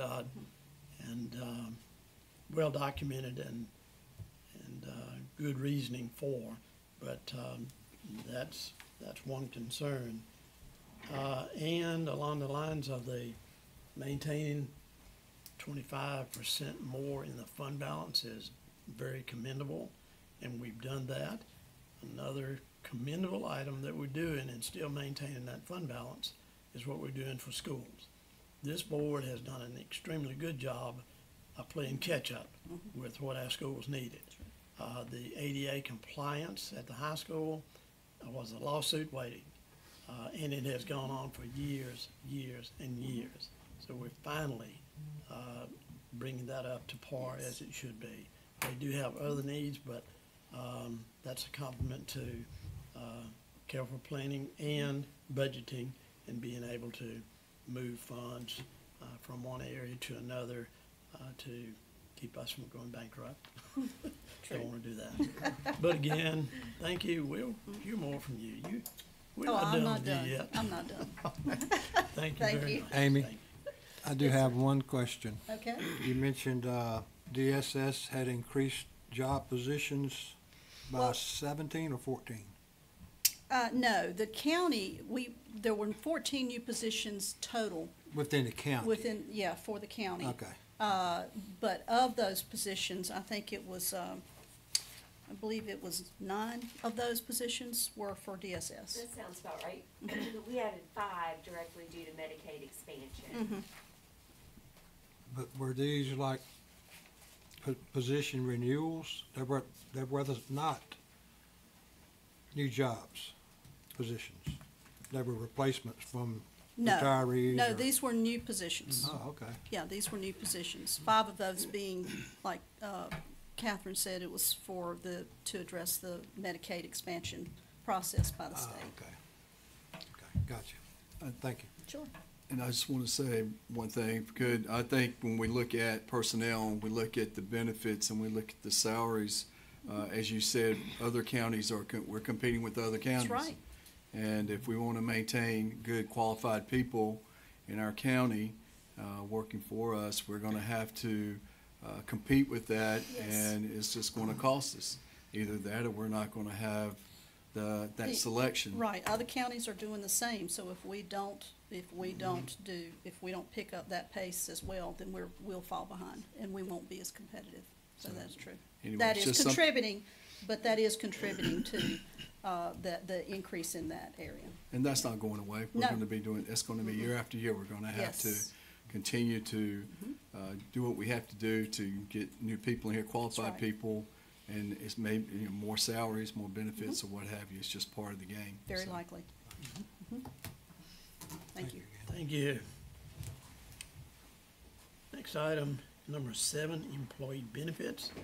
Ms. Carver and others, I'll say. Good morning, Commissioners. Good morning. Morning. We're excited to be here to talk to you this morning about who makes our services to the citizens, which is our employees. And our Commissioner Sims, I greatly thank you for your comment you made about supporting our employees. But first, we're going to turn it over to Mark Browder, who is with Mark Reed Brokerage, and he's going to talk to you about our health insurance, dental insurance plan. Good morning. Morning, Thank you. sir. Thank you for having me. Amy gave me a lot of material to work with this morning. The last time I was here 2 years ago, it wasn't a very fun meeting. This one will be a lot better. There's a slide presentation. Great. Also, I want you to know I contributed to the county airport this morning. I am buying avgas from the county, so I want to start off with a positive this morning. Appreciate that. Thank you. Yes, my pleasure. And driving your beautiful Lincoln courtesy car. It's, I think, 1983. So I want you to know they're being frugal out at the airport. Next slide, please. Just as a reminder of who we are, we work almost exclusively in the public sector. We've got a significant amount of business. And so the competition conversation, all of these groups, everyone is competing against everyone for benefits personnel. We sort of sit between finance and HR, trying to make sure we've got money in the till to cover the benefits that you provide to your employees and their dependents. But everybody is absolutely trying to steal everybody else's people, and it's a very tough fight right now. Next slide, please. So we are the largest advisors for many of the vendors that are on this slide in the state, including Cigna, Blue Cross, and Aetna, and the League of Municipalities as well. So we've got a tremendous amount of reach and influence with the advisors to try to drive the best arrangements for the county. Next slide, please. So this was sort of the discussion the last time we were here. The county was experiencing claims increases north of 20% per year, a very difficult trend line, and it was driven by some really unusual claim conditions here within the county. And just as a reminder, you are a self-funded health plan. You pay administrative services fees to Cigna, you pay insurance fees for the stop-loss coverage, but all of the risk, with the exception of the high claimants, really falls on the county. So how the claims go is how the plan runs. And we had some really unusual claims on the cancer side, COVID accidents within the county, and some hereditary specialty pharmacy spend that was really dramatic. So we finally saw a turn on the health plan in the 21-22 plan year. Next slide, please. The health plan was bid 2 years in a row to make sure that the county had the absolute best arrangements possible. We got bids back from Aetna, Blue Cross, Cigna, and MedCost. Cigna continued on both bid processes to be the best overall solution for the county. Next slide. This slide has a lot on it, and unfortunately a lot of the stuff that I have has a lot on it, but the real message on this is it's the stop-loss insurance, or the insurance you purchase to protect against high claimants, and it looks at the claims that you had that were paid by this insurance versus the premium you paid. And as you can see in 18, 19, 19, 20, 21, 22, it was significant claim activity, and it was related to those high claimants that I was talking about. The plan finally started to settle out in 21, 22, and you can see in 22, 23, and in the current year that we're in, the high claimants have moderated, and so that finally we're starting to see some really good renewals for the health plan. One point of value is that if you look at what you paid in premium versus the reimbursements you got about $3.1 million more than you actually paid. So for value, that's good, but in the stop-loss world, when you see those kinds of claims, it usually means you have a lot of problems going on. Next slide. So during this challenging period, the county staff, Mark III, we all did a lot of things to try to impact the population that was impactable. And we were looking really hard at the diabetic population and the population that had weight challenges. We implemented a weight incentive strategy. We implemented a diabetes condition care strategy and a medical weight management strategy. I'm going to talk a little bit about that. Next slide. The diabetes program uses a clinical pharmacist to meet with participants on a one-on-one basis. They help them understand what their condition is. Those participants get those medications for free, so they have no out-of-pocket expense. So that is an employee benefit for those people that are at risk and want to engage. It is strictly voluntary. They're not replacing the physician. They're not replacing their endocrinologist. It's really a second and higher level of attention to help them get to a better place, and it's been extremely successful for the participants who are engaged. Next slide. This gives you a sense of some of the groups that we work with that are engaged in this strategy. So this is not an unproven strategy. In some of these employers that we work with, these types of arrangements have been going on for about 15 years and are extremely successful on both the clinical and on the financial side. Next slide. So we've had slow growth, but we're up to about 44% of the population that is eligible, that are engaged with a clinical pharmacist. And so it has been a little bit of a slog, but COVID had some impact on that, but we are making progress. And we anticipate next year we should be over 50% of the population. Next slide.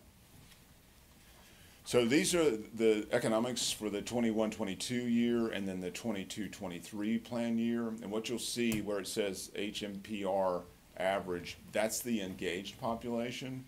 It talks about what their claims are for both medical and pharmacy. And then the non-managed population.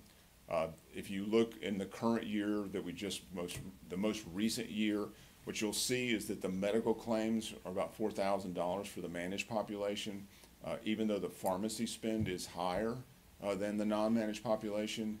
The difference is really the medical claims. So they're better managed. They have less health events. They have fewer ER visits, and they're significantly better controlled.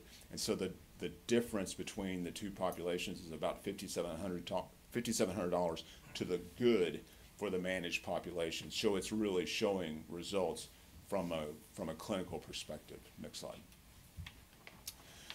And this slide actually goes from your right to left. So when this population was, the program was first put in 21, you can see what the blood pressure, cholesterol, blood sugar values were for the population.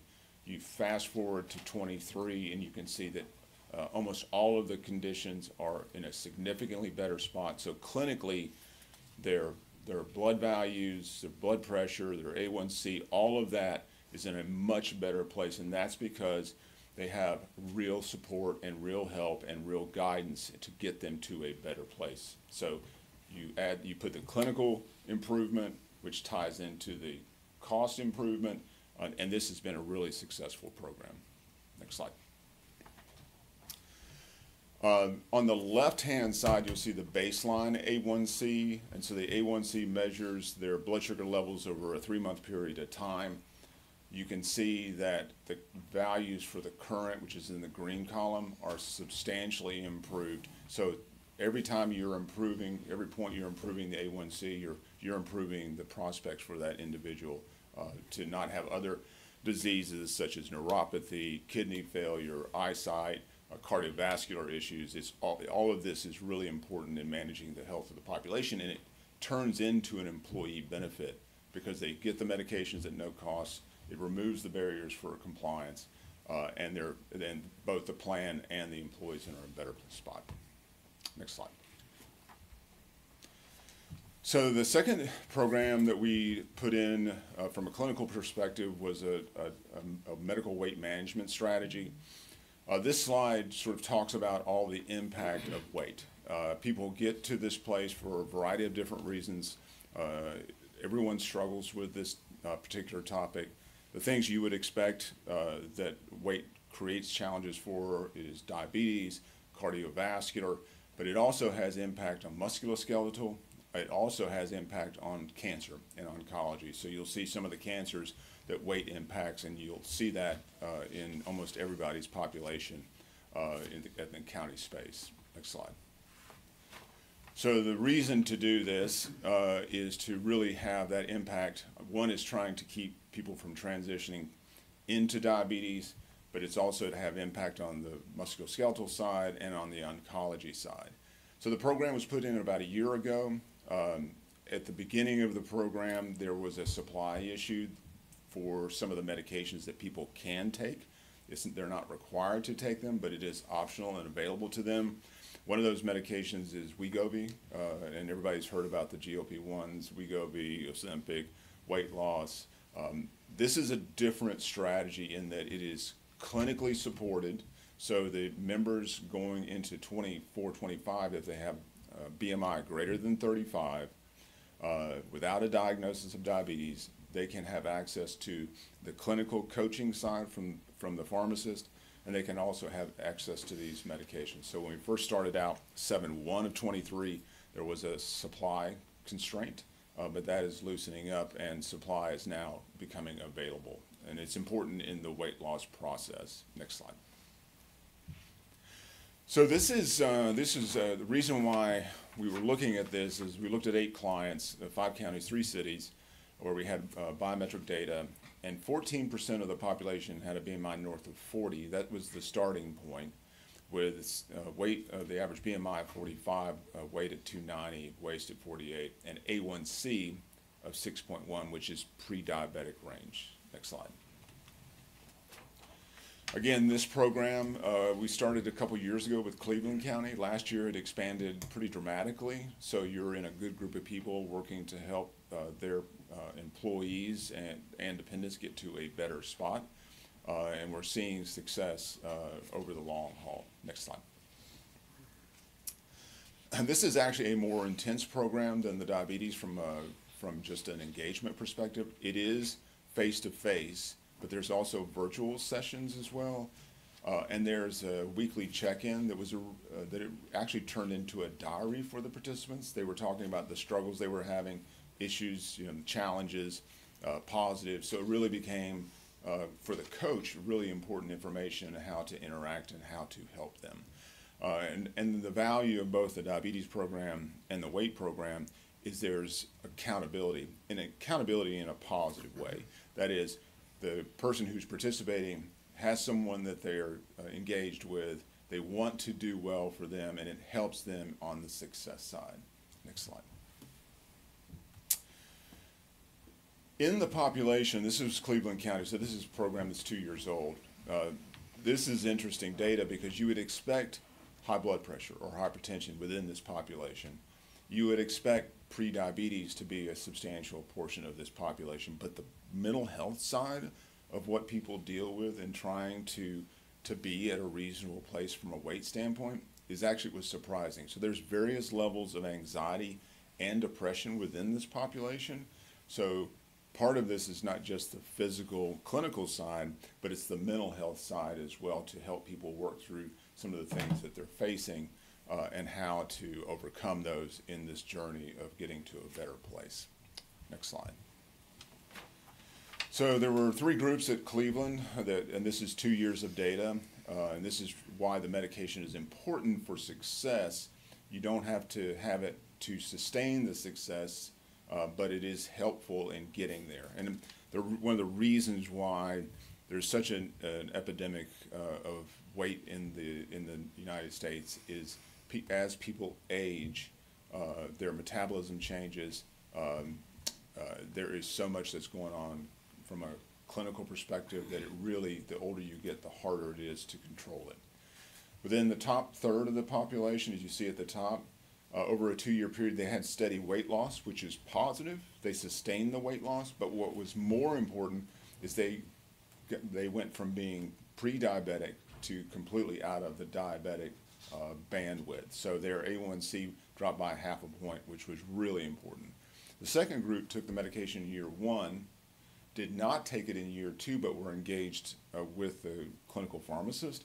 So they basically held on to their gains on weight and on A1C, which is positive. Of course, it's not always successful for everyone. There was a small group that didn't take the medication, made gains in the first year, backed up in the second year, and it sort of gives a demonstration of really how these challenges face everyone who's, especially this population that's significantly at risk. Next slide. From an economic perspective, the managed population significantly outperformed the non-managed population. The difference is between $20,000 to $30,000 depending on the year. It is heavily influenced by the high-risk population that is in there. It can swing the other way, but for at least the trending on this data is very similar to the diabetes program. Success on the clinical side, also success on the economic side. So this is plan management trying to impact the population that is impactable. Next slide. And then finally, the non-participant population, you had several diagnoses going on within this group, but the one that was the most interesting was that 20% of the population shifted from being pre-diabetic to being diabetic. And that's what this program is also trying to prevent. It's always hard to prove the claims that don't occur, but what we do know is that it's stopping people from entering into a diabetic state, and that's a big claim number as well. Next slide. So we've got about 14 participants in the program today on the weight management side. There has been some success, but the supply issue did create some challenges. But as we look at the history that we saw at Cleveland County, we think we're on the right track for this population, both to keep them from becoming diabetic and also the ultimate economics of what we think will happen for this. So we're very pleased. Next slide. Okay, lots of numbers, too much numbers. It's a storyboard, so I won't go to the next slide, slide 25. So this is the claims for the 22-23 plan year. And this was when the plan 21-22 started to slow down. 22-23, the plan really turned the corner. So when Amy talks about funding for the health plan, in the prior 4 plan years, we were negative about $2 million. And it was all of these really unusual claim events that was happening here within the county. In the 22-23 plan year, claims were down about 15–16%. Budgetarily, we were finally in a good positive position on the plan. We still ended up doing a funding increase for the 23-24 plan year, but it was significantly better than where we were at before. We didn't make any plan design changes. So finally, we had a good story to have as an internal conversation between us and staff. Next slide. This is the next. Let's go to one more slide. So we're tracking all of these claims by different plans, by whether it's actives or retirees. This plan year is really good. Claims are only up about 1%. Budgetarily, really in a strong position. And it's sort of the significant claims that no one could impact have sort of fallen off, although we had one that was threatening the plan, but that sort of went away. The funding had caught up. Some of the programs that we deployed started to have a positive impact, so it's a really good story in the current year and going into the 24-25 plan year. Next slide. So for the renewal, we had a good feel for how the renewal was going. We got a surprise about 3 or 4 weeks ago because we thought that we were told there was a high claimant that was going to have an impact on the plan. That actually resolved itself. And in the meantime, we were able to put guardrails in on the plan to help protect it against future catastrophic claims going into the next plan year. We also negotiated funds to help pay for those wellness programs that we described. So there's a tech fund and this is Cigna lingo. The county couldn't use the wellness dollars to pay for the Health Map RX programs for diabetes and for the weight loss. So now there's $35,000 that Amy, even though she's retiring, she's quitting on us. Maybe we can get her to stay for an extra month or two. But she doesn't have to come out of $35,000 of the budget to pay for PPC and services, so that's a positive. The wellness dollars are still mostly intact. The net effect is it all went up. The quote does have a sharing component of it. If the plan performs well, you can get some of the monies back on the stop loss premium you paid. There's no new lasers, so we won't have to face we won't have to face, Sonia and I, the manager, won't have to face a laser going into the next renewal period, and then we won't face a significant increase above a certain threshold, which is still high, but it's better than having none whatsoever. So this renewal cycle started out as a challenge, really turned itself around. We got monies for the county on the wellness side, and then there's guardrails up to protect the plan. Next slide. We also, we got stronger contract terms on the pharmacy side, so you'll see the rebate values coming and growing from Cigna, which were already competitive, and then we're adding, increasing the HSA dollars, which is built into the renewal as well, up to $1,000. Next slide. So this is all of everything I just told you about. There was a fixed cost change, but with everything we got out of the renewal, I feel really good about this renewal. Cigna treated this renewal like they were being bid, so even though there wasn't a formal bid process, they acted like it was, so I feel really good about the way the renewals sort of settled out. And from a discount perspective, Cigna's extremely competitive relative to Blues and Aetna and United and so forth. I think this is enough. Next slide. From a renewal perspective, it's really good. You cannot increase funding, which we do not recommend, for the 24-25 plan year. Again, you're self-funded. You keep the monies if it runs better than anticipated. So even though it's calling for basically no funding change, we always recommend a small increase in funding of 3% on the county side, just to make sure that some kind of unusual event doesn't occur in the future. So if you just do small incremental increases over time, you're much better than where we were 3 to 4 years ago. And so that's a prudence thing and a prudence recommendation from us. Next slide. That's it. I'm like Amy, I went through a lot of material really quickly, trying not to keep you here till midnight. So it's a lot of, and I apologize, it's a foreign language. I speak in, this insurance funding stuff. It's just the business that I'm in. Any questions? And I apologize for that.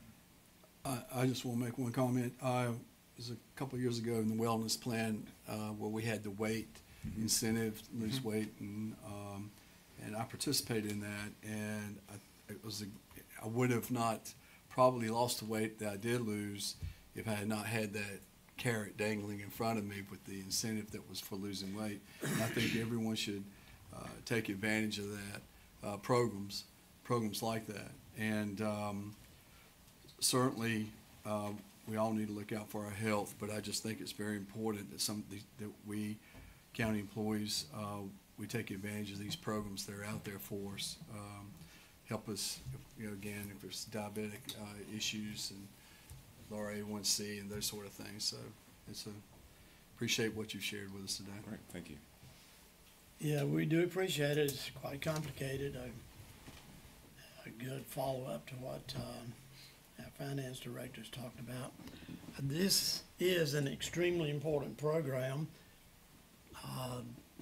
Employees' safety is a priority, but their wellness is also a priority, and I think we exhibit that well by being self-funded, and we take care of that.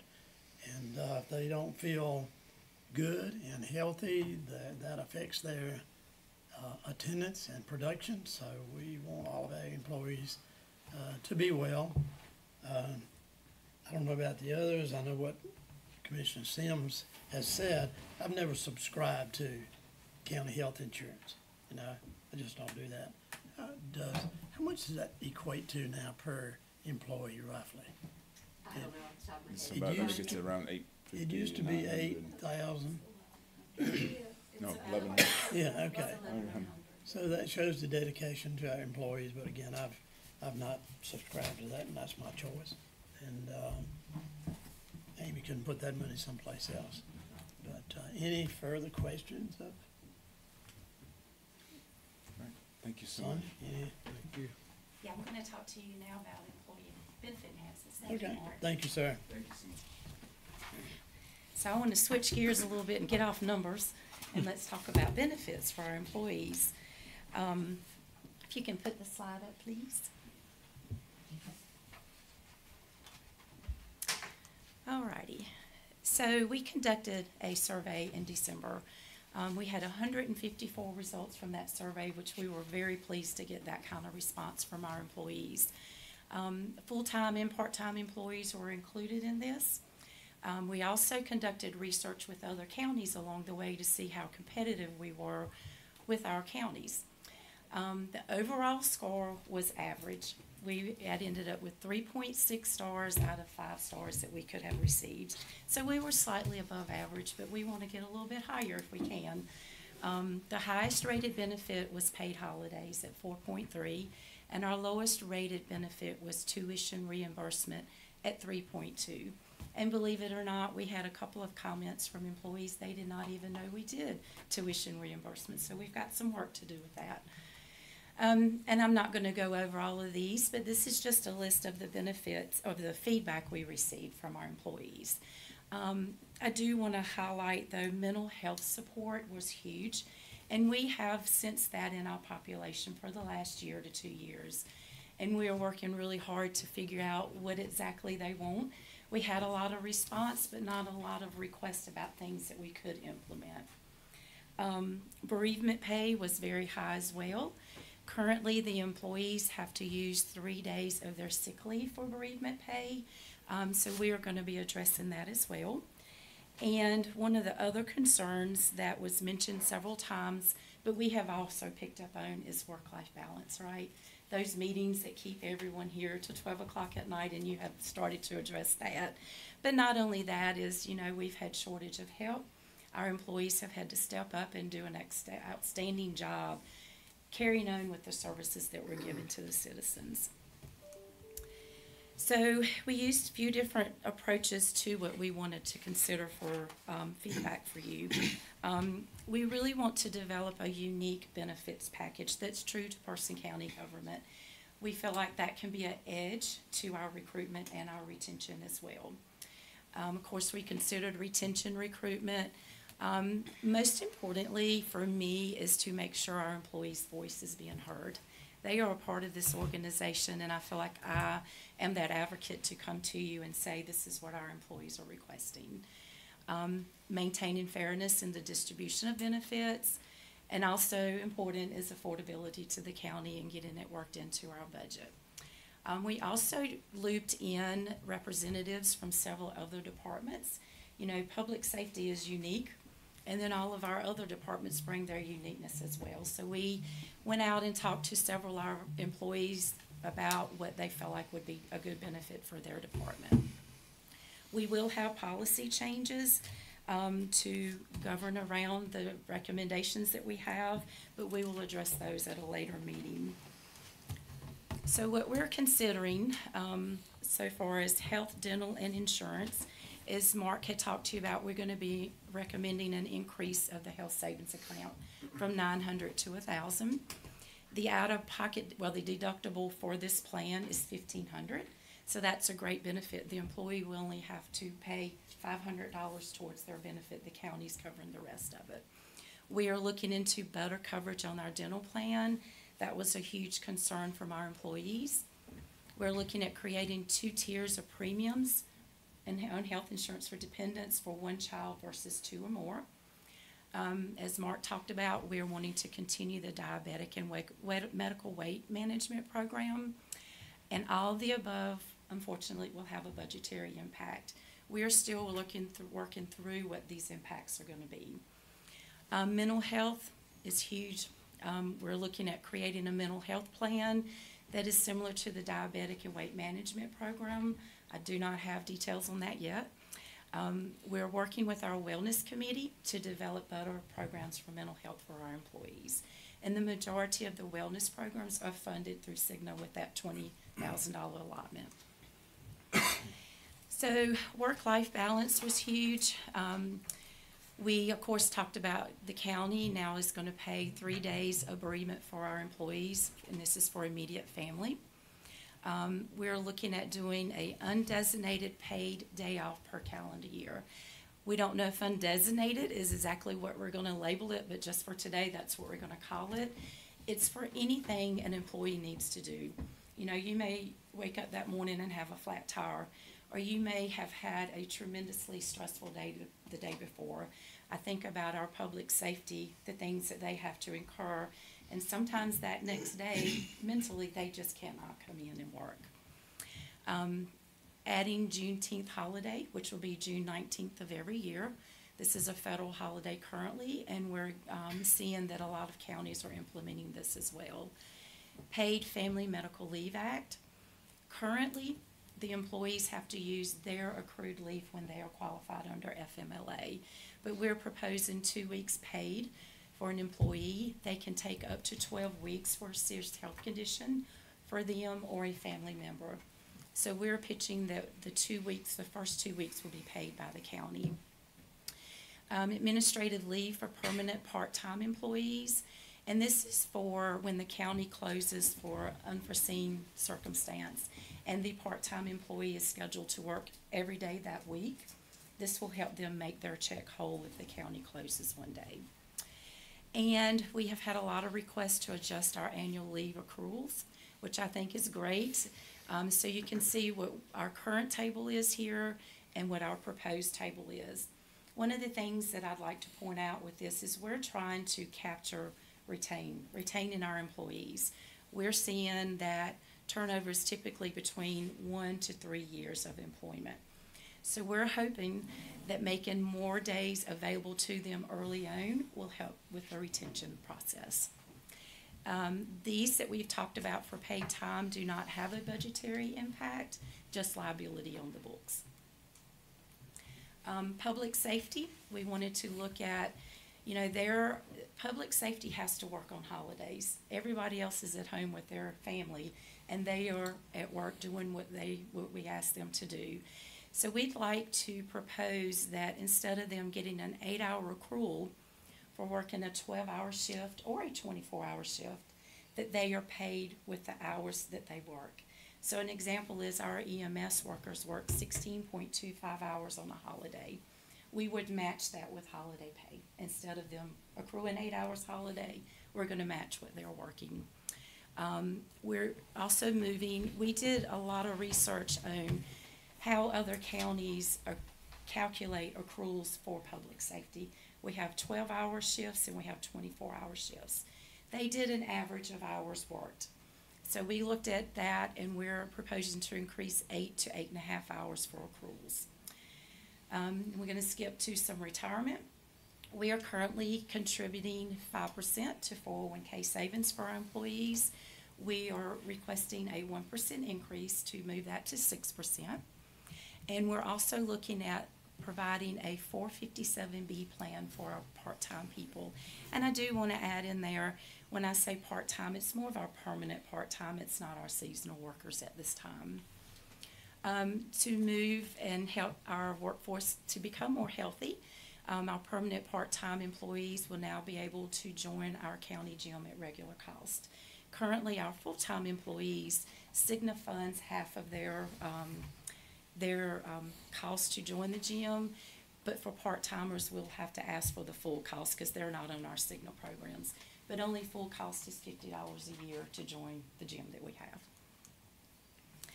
So education certification incentives, because we want our employees to continue their education and to maybe prepare their position with the county to a higher position. We'd like to look at increasing tuition reimbursement from currently it's $800 to $2,500 per fiscal year. And this I know it looks like a large increase, but you know, cost of education has gone up. So we want to support our employees to continue their education. We'd like to adjust their certification increases from 1.5% to 2.5%. We're going to be proposing college saving plans for our employees. We'll partner with local government credit union to offer a savings plan for children. And this is a tax savings and a payroll deduction for our employees that would like to participate. For longevity, this is the longevity payout we do every November, and it's based on the years of service that you've been with the county. We're wanting there again to revisit retaining employees in that 1 to 3 year area. So when the employee has come out of their probationary period and have made employment with us for a year, we wanted to add that level in there 1 year to 5 years, which is 0.5% of salary. And we will include part-time employees with this longevity program as well. So what we've got upcoming, we had a lot of feedback on merit increases in our evaluation process. That was a huge undertaking to get that in this year. So we're going to look at revamping our total performance review evaluations for next year. Well, during this fiscal year, and it would be effective in the FY26 year. So we'll be back to you with more about that. So I've said a lot like everybody else has, I know. So in closing, I hope it's evident to you with what you have reviewed. We tried to cover a lot of different areas with things that we're proposing. We wanted to look at public safety. We wanted to look at our permanent part-time employees, as well as I call them our regular employees that work a regular schedule every week. So I hope it was evident to you that we tried to spread some of the enhancements across the board to everyone. And be happy to answer questions if you have any questions. Yes, sir. Well, one is a question, one is a feedback off of what you overviewed for us. Some time back, I was asked to suggest that we implement a paid gym membership for our sheriff's department. it's been a while ago, and I'm glad I see this on the horizon potentially. Well, it's not a paid membership. So the reason the county does a paid membership, the employees have to pay half of the cost. Currently, it's $50 per year to join our gym. Cigna pays half of that for our full-time employees. So the employee's responsibility is only $25 a year. We use this funding to help maintain equipment. We partner with the senior center, so a lot of that is split. This current year, we helped provide a new piece of equipment, which was, I want to say about $8,000. And then we also helped the maintenance contract, which is where we have people come in and maintain the equipment. So we use what the employee is contributing to help maintain the gym. That was one of the reasons that I did not consider a free membership, because we do need a little money there for maintenance of the equipment that they are using. Do you have a analysis on who's using the senior versus the private sector? I do not, but I could probably get that for you. Currently, during this last open enrollment, we had 70 employees to join the gym on our side, but I can look at the traffic Here. on the senior side and see Senior what side. that is. 70 county employees. 70 county employees, Okay. yes. And I can also provide data of how many employees are actually I would using. appreciate that. I Yes. think we all would. Any negative feedback regarding the accrued time gained versus being paid directly for overtime pay? So that is not, This is in the planning stages, I'm assuming. ask me that question one more time, make sure I'm understanding what you're asking. Have you received any feedback from county employees regarding the actual time they're working overtime, that their accrued hours So- to use for vacation, go swimming, whatever, versus having actual addition to the paycheck? Right. So one of the things you'll notice on here is public safety. Right. I had been approached about looking at when they work a holiday, that those hours are accrued, so they can take it at another time. I have asked for a consensus from EMS as well as the Sheriff's Department, because it has to be one way or the other. Right. We're not going to be able to administratively accommodate one employee doing this way and one employee doing that way. So we're waiting on feedback from these two departments as the consensus as the way they want to go. Yep. Gotcha. Thank you. You're welcome. On the accrual of vacation, is there a use it or lose it, or how does that work as far as this carryover goes? Sure. So holiday pay has to be used by either June or either December. Our payroll specialist monitors the holiday banking hours, and if it has not been used, it does become a liability and it has to be paid out. But we rely on our managers heavily to make sure to help keep that cost down, and they can monitor it to make sure the employees are taking them off as they can. So if they get, what's the maximum hours they can carry over as far as vacation or PTO? For our regular people, it's $225 annually, and for public safety, it's $240. Okay. So in January, the payroll specialist will look to see if there's any overages in annual accrued leave, and then it rolls over into our sick leave buckets. And that helps also with retirement. Cool. Yeah. Well, I like everything that you have presented, and I know there's a cost to everything that you've like the items that you've mentioned. Right. But certainly, as you said, if we want to retain our employees, we've got to look at improving our benefits and, competing with the other counties. So Yes. I like what you presented. Thank you. Yeah, good job. The $25 membership you mentioned, is that private and, I mean, So this is just for our employees for the county gym. okay, Yes. so if someone is going to a private gym, they pay that, okay. Yeah, it would Yeah, probably be a okay. ton more than just the Okay. $25 annually. I expect $25 it's, seems to be pretty good. it's benefit. extremely great compared to Yeah. the private gyms across the county. I would think so. Yes. Okay, any other questions, comments? Thank you for your continued Thank you. efforts to Thank you, improve Sonia. We working appreciate you for conditions your and support. taking care of our employees. Okay, that brings us to a break point, 5 minutes ahead of schedule. And Madam Clerk has, I don't know who she's provided this for, but she's done a good job. And so we will take a break at this moment and come back at 11:30. Got about 15 minutes. Stretch, run, restroom, eat.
We'll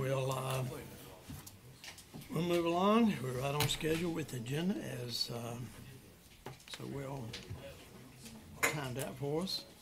And item number 8 is Fleet Management Program. Devin Moore, Enterprise Fleet Management Incorporated.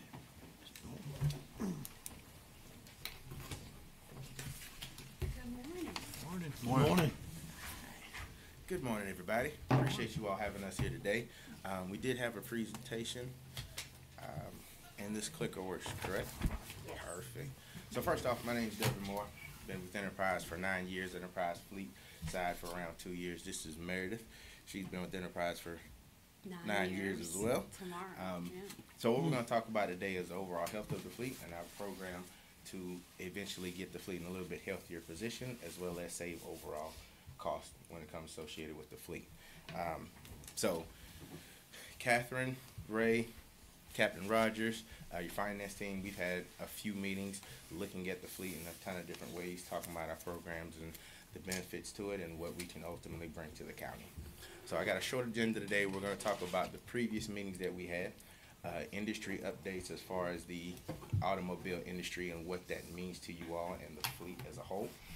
We're going to look at your fleet profile, and then we're going to look at the cash flow model associated with our recommendation and our fleet coming up and the programs coming up, okay? So first off, once again, we've had a few meetings with everybody. These are a few of the customers that we currently have. So I personally work with Granville County and Lenoir County. Rocky Mount came on with us a few years, just last year. Emerald Isle is a town that's been with us for a few years. We have 150 government entities throughout the state and a couple thousand throughout the country. And that's one part of our business that's slowly but surely growing every day.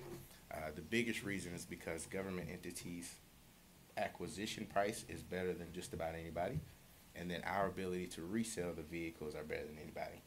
So between that marriage, we're ultimately able to lower the overall cost associated with owning and operating a fleet, which we'll look at in just a little bit and how that kind of plays out. So from the meetings that we had, we learned a lot about how you're currently operating your fleet. So I tried to sum it up as best I could without a ton of different paragraphs up here. So right now we're buying from local dealerships off the state contract. Replacement criteria was around 100, 150,000 miles. Now that sounds good. 100, 150,000 miles usually is a very good mileage point to replace vehicles.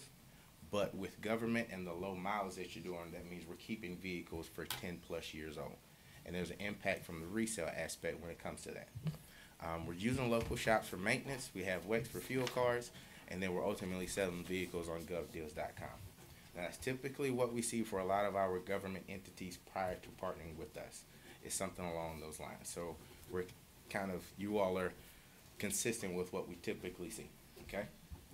So our proposed plans allow Enterprise to acquire these vehicles for you. So what that means from an operational standpoint is your staff doesn't have to do the searching for these vehicles. We'll acquire those vehicles for you. We are able to acquire vehicles off of state contract on your behalf. So I know we get that question a lot, is can we still use state contracts? And the answer to that is yes.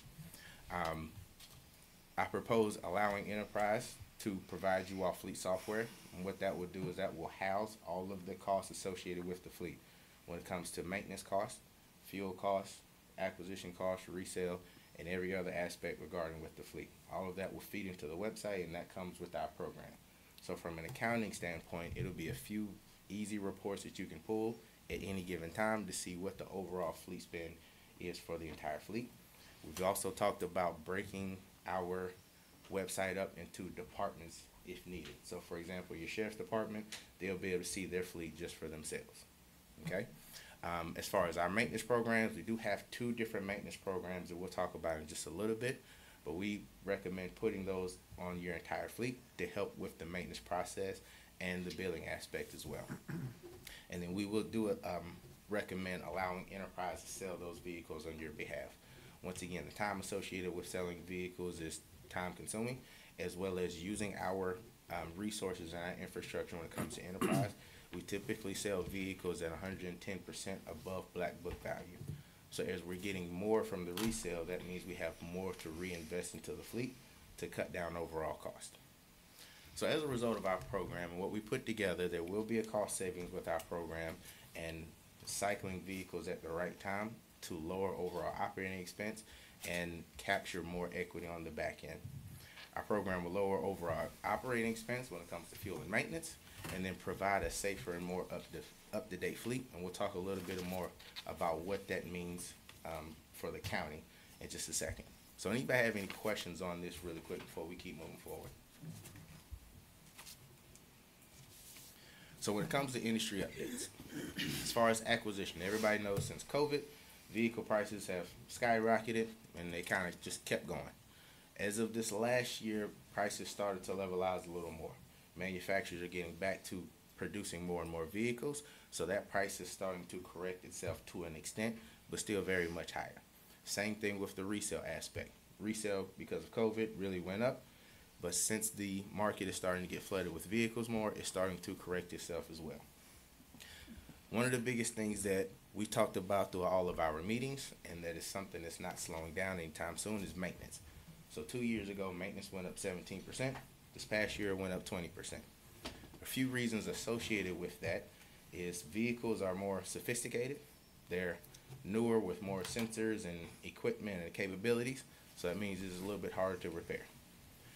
Another aspect is the parts for repairs, a lot of them are still made overseas. So the cost to ship them over here is also an added cost. And then the last piece is a tech shortage.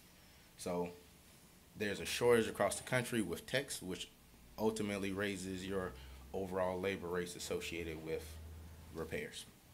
So to talk about our maintenance programs really quick, we do have one maintenance program with anything newly acquired through Enterprise, which is our full maintenance management program. What that is we're able to fix the maintenance cost into a monthly payment throughout the duration of that vehicle. So from a budgeting standpoint, you know exactly what the maintenance cost is going to be for that vehicle throughout the life of the vehicle. Now, this program was not designed to be a huge cost savings, but because of the atmosphere that we're in with maintenance continue to rise, ultimately there will be a cost savings throughout the duration of how long we have that vehicle. So as we lock you into today's price, if maintenance costs kept rising over a year and compounding over these next 3 to 5 years, you're going to be locked into today's price, which ultimately will create a savings for you. The other aspect would be our maintenance management program, which is a pass-through. So we will put that program on your existing fleet right away to help with the maintenance process for the vehicles that you currently own. Now, in both cases, you'll get access to our National Service Department. What they will do is anytime a vehicle goes to the shop, they will look at the repair order that the shop sends in. So it'll make sure that the price of the parts is priced correctly, the labor rates are priced correctly, that at that mileage point it's getting the maintenance that it needs at that mileage point. It'll also help with warranty work as well as goodwill if there's an opportunity for that. So with that, once again, nobody in your departments have to be maintenance experts because we have an entire department dedicated just to that.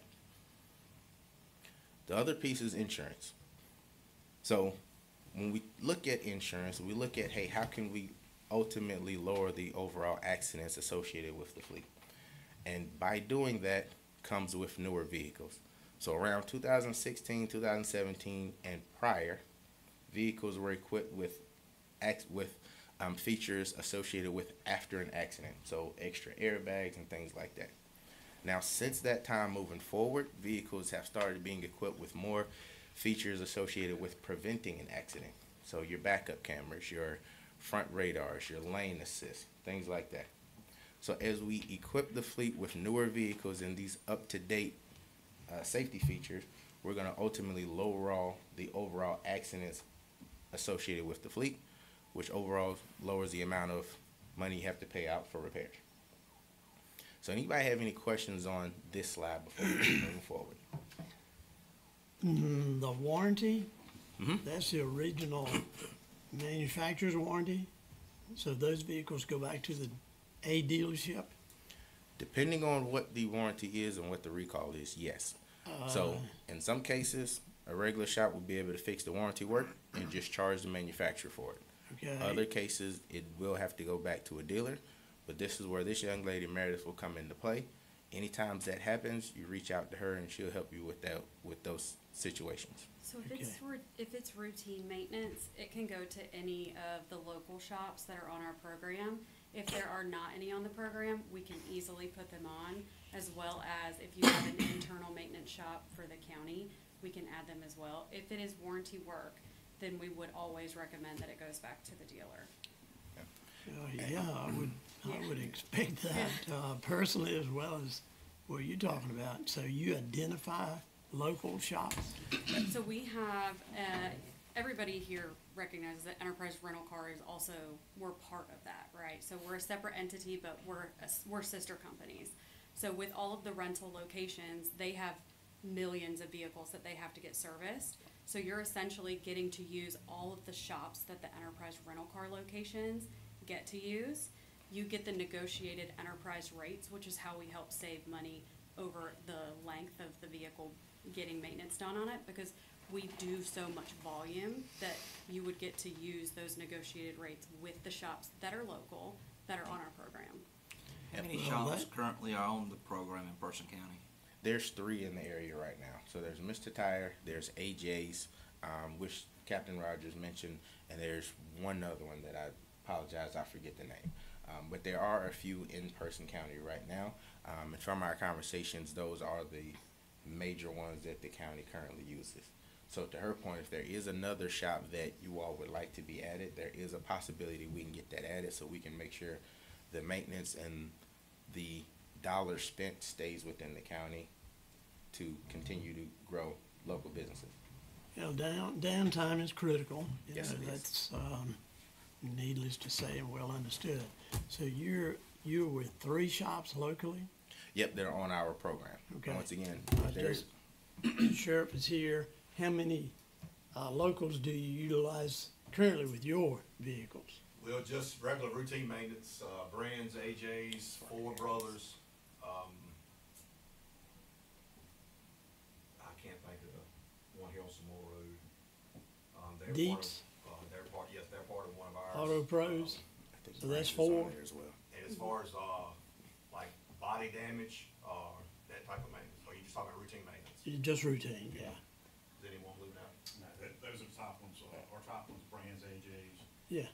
Ford Brothers recently Okay. acquired. And when you... And Brands is on there, I'm sorry. Yeah, that was the other that's one I fine. was missing. And when whatever it is, scheduled maintenance or a breakdown, prior approval required?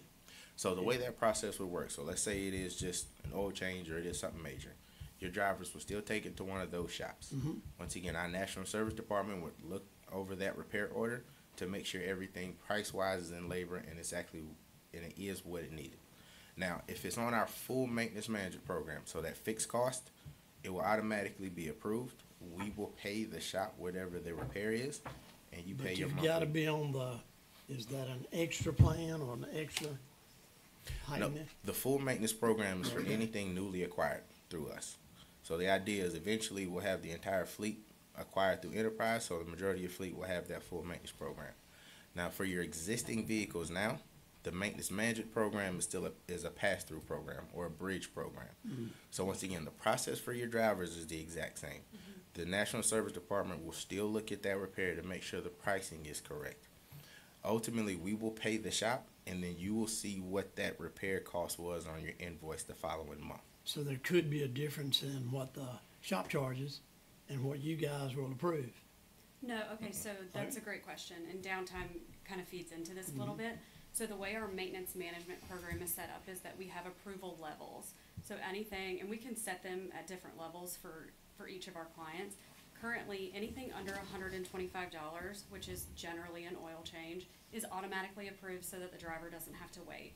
Anything from the $125 up to $1,000 is gonna go straight to our National Service Department. They're going to double check everything, make sure that the rate that the shop is charging is correct, approve everything, and then it goes through. Anything over $1,000, we will have, one of our contacts with you guys will be somebody who can approve maintenance repairs, whether that's for each department or however we wanna set it up. Anything over $1,000 has to get approval through myself and through that maintenance contact to make sure that we're not doing maintenance that we should really be replacing a vehicle. Turnaround time for It's- that process? Less than 24 hours. We actually have a new system going in that if the shop is not a preferred vendor, meaning they have to call in to our shop, we're removing that whole situation so that it doesn't take as long. But every shop here is one of our preferred ones, the So- three, so. The turnaround time as far as the shop contacting our National Service Department, they've been fielding calls and handling those within 5 to 6 minutes. As the approval goes to somebody here in the county, that part really depends on how quickly they read their email and submit, approve, or decline. So our end, as far as the National Service Department handling and approving the repair, is a few minutes. Okay, go back and explain that email. So, chain. to her point, anything over $1,000, National Service Department will look over the repair and make sure the pricing is in line, but it will get emailed to her point, a maintenance contact. So, for example, if it's Captain Rogers, he will get an email saying, hey, this vehicle is in the shop for this repair. It'll be a description as to what the repair is, line items as to what the cost is, and let's say it's $1,500. At that point, he will look over it and say, yes, we want to move forward with it, so approve it, or decline it, and we'll come up with a solution to replace that vehicle. And how the vendor's paid? We will pay the vendor. They get paid within 24 hours. Okay. Yep, and you have access to all of the invoices on the website, so you'll see exactly what you've paid for everything. And that's one of the biggest parts about our maintenance program is the data that it provides us to provide you, right? So in those blurbs that come with maintenance approvals, it will say, hey, this probably should not be repaired, we should probably be replacing this vehicle. It is always up to the client to make that decision, but we're here to give you as much information as possible to make the best decision for your budget and for the county, and ultimately. And satisfy. getting the vehicles to the vendors, warranty or Yep. non-warranty? It would just be up to the drivers. Now, if it did break down, Yeah, like that's what I mean, yeah. completely, we do have roadside assistance. So if they are sure enough stranded on the side of the road, we do have a number they call for roadside assistance. Our call center will contact the closest vendor to get out there to get them picked up and off the side of the road. Well, we only have one dealership in town, and that's General Motors. And so, out of town, dealerships for warranty, who gets the vehicle there and back? Yeah, once again, they call our roadside assistance. They will contact the closest, when I say vendor, tow vendor, to get them actually towed. Once again, our call center will know who is on our list as far as dealers in and out of town to get it dropped off to, so they can start working on that work. Okay. So, for example, you got a then driver does the vehicle in- return to the county, or does someone here have to go pick it up? That'll just be a conversation. If you can get somebody out there, great. If not, we'll That's come up where I with a come plan. in, Yep. yeah, if you can't, if it can't be picked up, that's All right, something I would. thank help you. with. I'll stop there. So, here's an idea of what your fleet looks like currently, okay? A few of the things that we're going to target are those vehicles that's over 10 years old. So I want to draw your eyes to that average holding period right now of that 13 years. So what that means is you buy a vehicle today, it's in middle school before we eventually get rid of it at 13 years old. With our program, we're going to cut that time down to between 3 and 5 years. With us doing that, we're going to add and increase your overall equity in your fleet, which we will continue to reinvest into your fleet for replacements. So currently right now, when you buy a vehicle, you have to fully fund the cost of that vehicle. So if it's $40,000, you got to pay $40,000 for a new vehicle. As we get the fleet younger, healthier, and add equity into it, when we sell a vehicle for $10,000 to $12,000, you have that to put towards that $40,000 vehicle, which is how we ultimately cut down the acquisition costs. As we also lower that number, your operating expenses will come down. So your maintenance will come down because you won't have as many large repairs. Your fuel will come down because you have newer vehicles getting better gas mileage. As we do that over and over, we get to a healthy spot where your fleet is ultimately cheaper than what you're currently doing right now. The other aspect is that the manufacturers in your fleet, we got around 8 right now. The idea is to cut that down just a little bit. And the reason for that is prior to COVID, manufacturers were giving out government incentives. What we do on your behalf is say, hey, we are going to order X amount of vehicles for this county from this manufacturer. We will go to bat for you all to say, hey, how much can we get off of these vehicles? can we get a volume incentive? So as we get that incentive, once again, it's just lowering your overall acquisition cost. So as we lower the manufacturers and have more with either GM or Chevy or Stellantis, whichever one we kind of determine, you all determine which ones you like to go with, we have more ammo to go year in and year out. Hey, we're going to get 20 vehicles from you all. Can we get $5,000 off? Can we get $3,000 off to lower your overall acquisition cost? The other piece I want to show you is your mileage buckets at the bottom. So we got 31% over 100,000 miles, 7% over 150,000 miles. Now, once again, based off of your mileage patterns, those numbers don't look bad, but what that does mean is your vehicles are over 10 years old because we're only going 10 to 12,000 miles a year, which means we have 58 vehicles that's 10 years old, which means those vehicles are not worth much when we sell them. So once again, as we can cut all of that down, we have more equity to continue to reinvest into the fleet and get the fleet in a healthier spot. So talking about those vehicles that's over 10 years old, we wanted to kind of show you what the safety of the fleet is currently. So it's a lot of stats over to the right, but on the left, you can see a few numbers there. We got 87 that don't currently have backup cameras. We got 38 that predate the electronic stability control, which ultimately helps with fishtailing and losing control when you're driving. And then 15 that predate anti-lock brakes. So once again, as we talked about the insurance piece earlier, and having newer vehicles with newer safety technologies to it, we're going to eliminate all that, and then you can see the stats over there to the right of what percentage it eliminates accidents as a whole. Once again, if we can eliminate accidents, that's less money the county has to pay out for bumpers and fender benders and things like that. So this is how we look at the ideal holding period of a vehicle.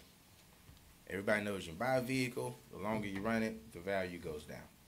Same thing with fuel and maintenance, it goes the exact opposite way. The older it gets, the more maintenance it needs, the less the gas mileage is on there. So our job is to hit that circle as often as possible. Meredith will be with the county year in and year out, 3 or 4 meetings a year, to evaluate the situation and the health of the fleet to make sure that we're hitting that circle each time. Each time around this time each year, when it comes budget season, we'll come to you all with recommendations. We'll work with the team as far as what the budget is to come up with the best fleet plan each year, year in and year out, to make sure we're sticking within the budget, but also keeping the fleet health in a healthy position. Anybody have any questions on this prior to getting into the financial piece? I just have a question. So we have vehicles 150K, and it's 10 years or older, and you're gonna replace it, sell it, whatever.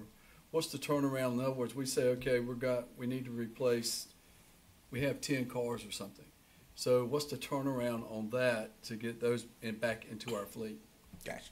Two-part answer, okay? So once again, Meredith's job is for fleet planning, looking ahead, planning as early enough as possible. So for example, around this time of the year, we will start planning and start placing orders for vehicles to land in the next fiscal year to start replacing those 10 or whatever the number is for the new fiscal year, okay? Now let's say somebody did get in a flat-out accident. Once again, with Enterprise and the infrastructure that we built, we have a large network of dealers that we can tap into to find replacement vehicles in a little bit quicker of a time span. So once again, we can buy off state contract for you all. So we have a few throughout the state that abide by state contract pricing that we'll tap into in live phone calls and emails trying to find a vehicle that will work for that replacement.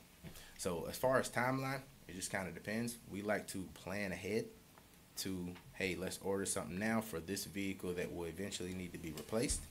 But if it is a dire need that something needs to be replaced immediately, we'll go through our network of dealers to find something on the ground to get that to them. So as far as flat out days, it just kind of varies. But let's just say a regular half-ton pickup truck, we're usually able to find those within like a week or so. Yeah, so just to expand a little bit on the planning portion, 80% of the time we can plan for everything in your fleet. 20% of the time we cannot, whether that's a new hire, whether that's an accident. the 20% of the time, right now our turnaround time for picking up, let's say, sheriff's vehicles is about 3 weeks. If it's a regular size vehicle, a sedan, a regular truck, it's around 2 weeks.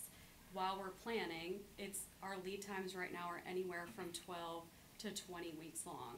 Now that's important to remember that when we order these vehicles, we have already picked vehicles that we're going to replace. We're not gonna pick up those current vehicles until the brand new one comes in, ready to go. So we would take care of everything. Once the new vehicle comes in, we pick up the old one, we sell it, we roll the equity back into the new vehicle. Yeah. So the idea is your employees are never without a vehicle unless it is an accident that's total. Exactly. Could excuse me, make a point on that as far as ordering in advance. So typically what we do is we wait until the budget is approved and then departments submit their orders for new vehicles. What the Enterprise Fleet Management Program can do for us is in planning ahead, even prior to budget being approved, is that they can go ahead and place those orders and start getting those vehicles into their inventory, because ultimately, if for some reason it were not approved as part of our budget process, they could then make that vehicle available to someone else. So they can go ahead and order ahead once we join the program, and you know, as we get into an annual flow of the planning, those vehicles can be ready to go much closer to July 1st than we typically experience in needing to place those orders and wait well into the fiscal year before we receive them. The other piece is you don't pay for that vehicle until it's landed into your lot. So if we order something today and it didn't land until July, your first payment is the following month. So to her point, we're able to plan for enough ahead, hopefully get new vehicles as soon as the fiscal year starts. But once again, you don't pay for those vehicles until they're upfitted and ready to be put in use until it lands, okay? So to get into the model, it's a ton of numbers up here, but follow me for a sec. First off, this model is a conceptual model. So let's say the market didn't change as far as the pricing for vehicles and what the resale values is on those vehicles, okay? So after we put this model together, it's over 10 years to kind of show you what a proactive cycling plan is going to look like. So if you stick with me with that yellow line right now, you see your fleet has 142 vehicles. So I want to explain that number for a sec. You do have more than 142 vehicles in your fleet. What we took out was EMS vehicles, so ambulances. Right now we cannot do ambulances. We took out 1-ton vehicles, so your bigger trucks and your box trucks and stuff like that for now. We also took out the PATS vans. Now, to preference all of that, your 1-ton vehicles we can do, we just took them out for the purpose of this model. Your PATS vans, from talking with Ray, they get government funding, so we did not want to touch those. We can do them, but we don't want to touch them unless we kind of all sit down and talk about that. But we took them out for the purpose of this model, okay? So we got 142 in fleet. Based off of your fleet, we're getting around 11 vehicles a year. What you currently spend on those 11 vehicles is around $565,000. As you sell 11 vehicles, you're getting around $1,000 for them, so you have that equity coming back. Your maintenance numbers, Ray was able to provide those to us of $350,000. Your fuel was around $400,000. So overall, your fleet budget for that 142 vehicles was around $1.3 million. Okay? Now let's get into year one, so 2024. You see 134 vehicles right there. Now typically what we see with our government partners is there's one too many spares sitting around not doing much. So vehicles that go less than 1,000 to 2,000 miles a year that are just not used. So typically we're able to defleet the fleet a little bit by just getting rid of vehicles that are not needed. In year one, we recommend getting 31 vehicles. You would still own 103 of them. In this model, we are suggesting a cash purchase for those. So 31 vehicles cash would come up to be $1.2 million. The equity we would get from selling 31 vehicles would be around $135,000. So if you take that 1.2, subtract 135 from it, that would be your capital spend for vehicles. Now, by getting 31 vehicles, you see your maintenance numbers drop drastically, well, a good bit because you have 31 brand new vehicles. You see your fuel drop as well. So your overall fleet spend for year one would be $1.7 million. Okay? Now, as we continue this process, you start to see your equity owned increase, and you also see your equity from the self-fund category increase. Now, what that is from is us selling these vehicles at the end of 4 or 5 years and capturing a good bit of equity back into the fleet. So overall, as we go through this plan, it'll be a $1.3 million cash flow savings through over 10 years. But by the end of that, your fleet would be no more than 5 years old.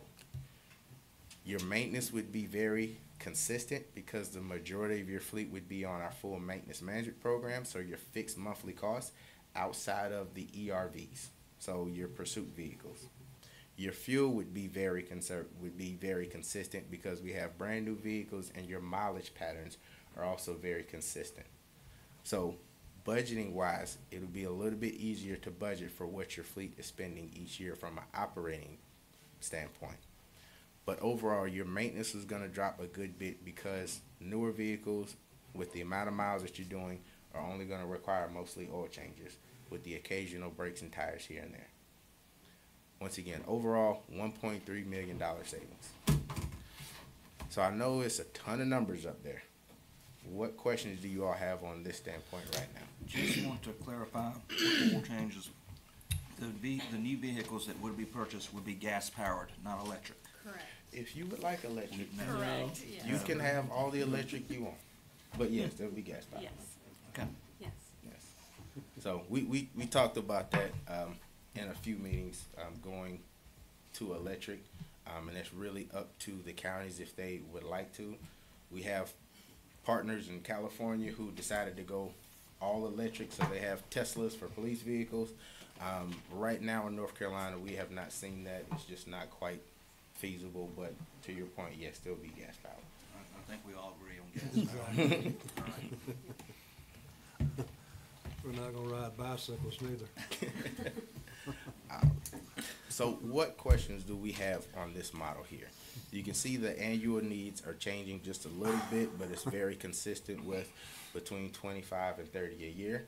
And by doing that, we're gonna get on a healthy cycle. Once again, nothing over 5 years old. Fleet is safer for your employees.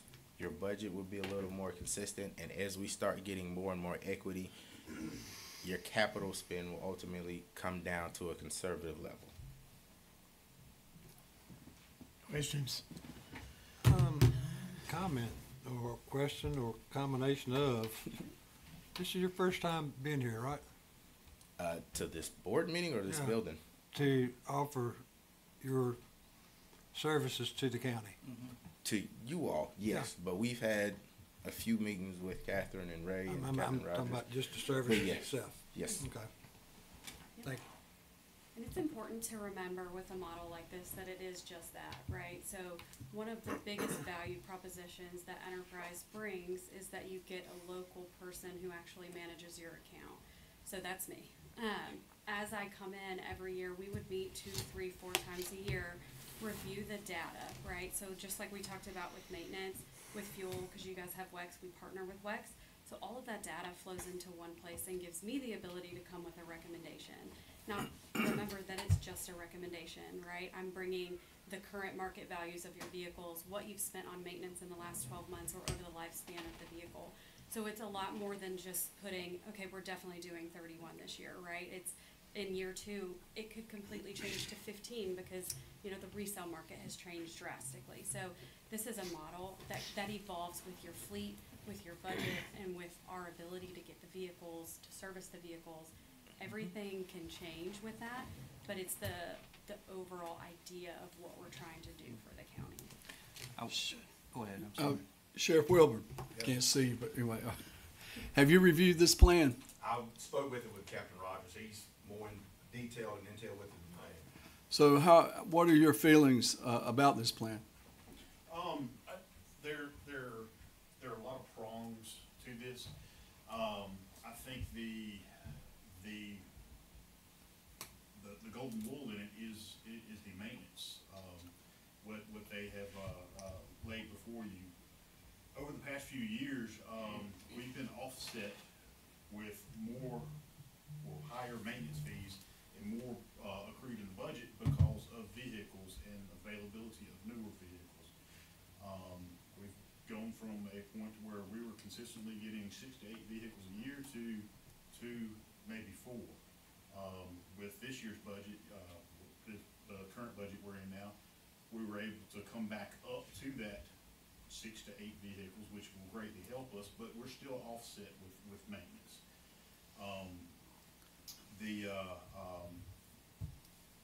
I think in the overall plan here, once you start seeing those numbers level out, on the maintenance side of it, and from my standpoint, that's probably the biggest selling point of this. Going back to what they spoke about earlier about availability of vehicles, one of my biggest drawbacks right now is getting vehicles and getting the vehicles in service. I have vehicles that I ordered July 1 of 2023 that are still in production and sitting on the lot. Here we are, we're 6-7 months out. I need those vehicles on the road as soon as I possibly can to cycle out some of these older vehicles that my patrol guys are in. So I think those are the two biggest rays of light in this whole plan here. And if I may, Derek, also, as far as the vehicle safety, our guys, these pursuit vehicles at 120, 130,000 miles, 100,000 miles, that's a lot of wear and tear on a pursuit vehicle. Yep. These guys are out, running code 3 traffic, I know my personal vehicle's got 150,000 miles on it, and I wouldn't be afraid to get it and drive it to California and back. But these pursuit rated vehicles are built different, they ran different, and once they reach that certain mileage, I wouldn't drive it to Durham and back, especially at high rate of speed, covering a call. That's, one of the things that I was looking at as far as the Right. mileage of them. Have we talked to any other departments, maybe sheriff's departments that may be using this program or that are around us? They have, and I've talked with the Granville County manager about their experience, which has been very positive, but I know y'all have reached out to some of the other departments too. Yeah, So I've personally spoken with several agencies around. I haven't heard anything negative about it. I always get positive accolades from everybody I talk to about the enterprise fleet system. And just piggybacking off of the manager there, I think the cumulative ideology between all of us that were in on these were fairly positive. I think it's important you mentioned safety and safety for our officers when they're in high pursuit. It's very important, so thank you. That's my. Yes. Is there a specific number year if we enter into an agreement, is how many years, would the contract initial, would we do a trial period for a year, or what's the norm for? There's no contracts with us. Okay. Our job is to continually earn your business, which is why she's gonna meet with you 3 to 4 times a year. We're gonna come out and provide as much value as possible, so you all see us as a partner and somebody that's doing right by the county. So, let's say we did start with 10 vehicles this year, and for some reason you did not like the way the program worked, there's nothing to get you out of, especially with this model with cash. We'd simply kind of phase out, and you all would be done with enterprise. So, there's no contracts with this model here. I will say, this idea has been brought up before. I was speaking to Ray about it.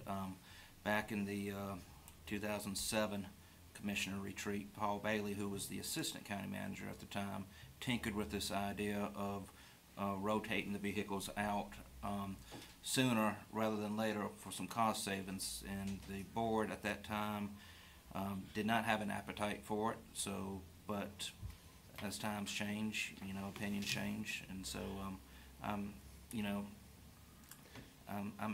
interested. Yes. I guess we're all interested. Anything else for these folks? Okay. From my perspective, if we're gonna entertain this idea, we need, information from some other vendors. And we typically would do 3 if we're going out on some sort of bid process. So my suggestion is that we look for someone else that would be able to provide the same type vehicle, the same, whatever that plan may be. And Okay, we can investigate whether there are comparable services, provided by other companies. I feel pretty sure there are. And on a procedural note, in your agenda abstract, it reads the budget, during the budget process, the comment was made there that Board of Commissioners expressed interest in evaluating. I don't recall that. That was When I was informed, you are already in talks with other people. I would like that note changed, Madam Clerk, to show that that this recommendation came from staff. Yes, sir. Okay. And if you I'll don't just mind. say, my recollection from discussions through the last budget process was for us to go back and evaluate the policy as far as the mileage goes and how we were approaching our maintenance and fuel expenses. So this was approach to evaluating Okay. those components of our fleet management program. What would be the time frame, County Manager, for the request to have other vendors present to us, comparables on that? We can start looking at that this week. I'm not sure the amount of time it will take to mobilize getting other proposals, but we can move forward with that in this budget process as quickly as possible. And my next question, if by chance the board does decide to pursue this with Enterprise or whomever, to work in our upcoming budget, how much time do you need to fit all that in so that it's included in our 2024-25 budget? Well, so we're working towards making, having a recommended budget in place over the next 3 months. So that's our timeline that we're working for, as far as working funding into it.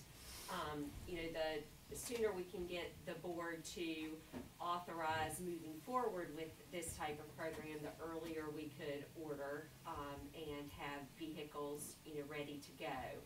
But we'll make sure that we work with the board to get you the information that we need and do that, on a timeline that fits with the budget process and moves us forward.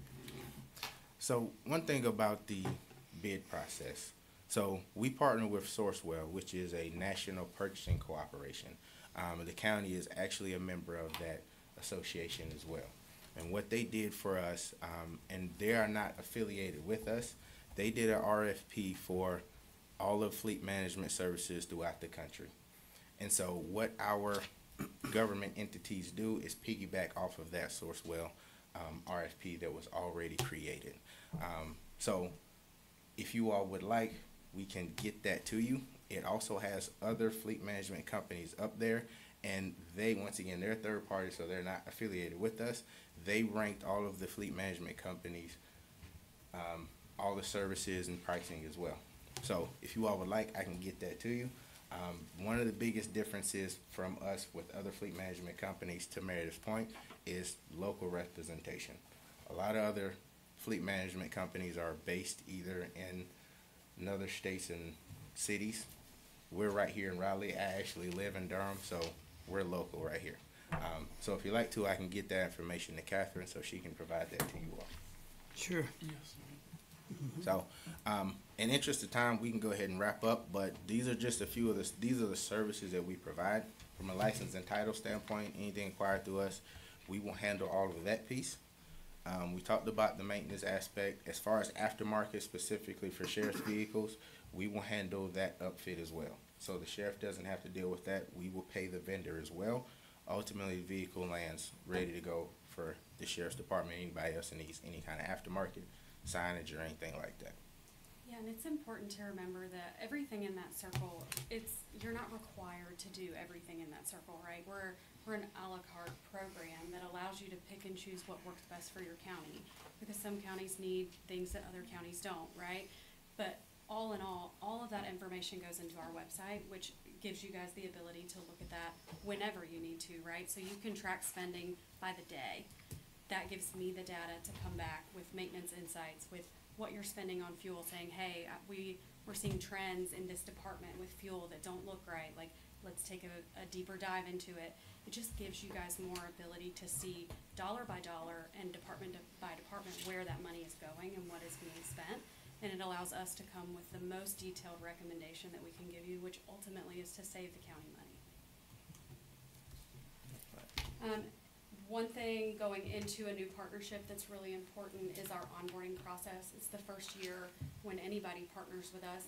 It can be quite extensive, but it's like that for a reason, right? Anytime you make a change and you have new vehicles and new programs going on, it's really nice to have somebody who can be in your location and explain that to people. I currently work with Northampton County as well. When we rolled our maintenance program out, I spent 3 days in Northampton County doing maintenance rollouts every 15 minutes for 5 or 6 hours a day, just to make sure that people on alternating shifts were able to get the information that they needed in order to use the programs appropriately. But it's important in onboarding that, you know, I come, I show you guys how to use the program, we're training, we're implementing everything. We have multiple check-ins, usually monthly, sometimes more than that, depending on what we have going on. And then at the end of every year, you're going to get an annual client review, which is where I say, hey, this is what I recommended in year 1, this is what you guys did, and this is what it cost. And this is how much it either saved or didn't save the county, right? And that happens annually as you go through the partnership. That doesn't go away after year 1. So every year I come with basically a report card of how we're doing. And when you talk about contracts and commitments with us, it's important to know that every year we're coming back to show you and to give you a report card that we've done what we promised we were going to do for the county. You said Granville County and Caswell County as well? Yes, Yep, I Caswell work County. with Onslow County, I work with Northampton County, quite a few. Yep. There's another young lady just like her who works with Granville County and Caswell County. Jones County, Onslow County, cities throughout the state as well. So that was all that we had. Any other questions? I appreciate everybody's time today. Thank you. Appreciate Thank you very your much. presentation. Thank you. Very much. Okay. Good pleasure. Okay, the next and final item, well, next to last item would be fiscal year budget preview. Yes. So can I have my slideshow up, please?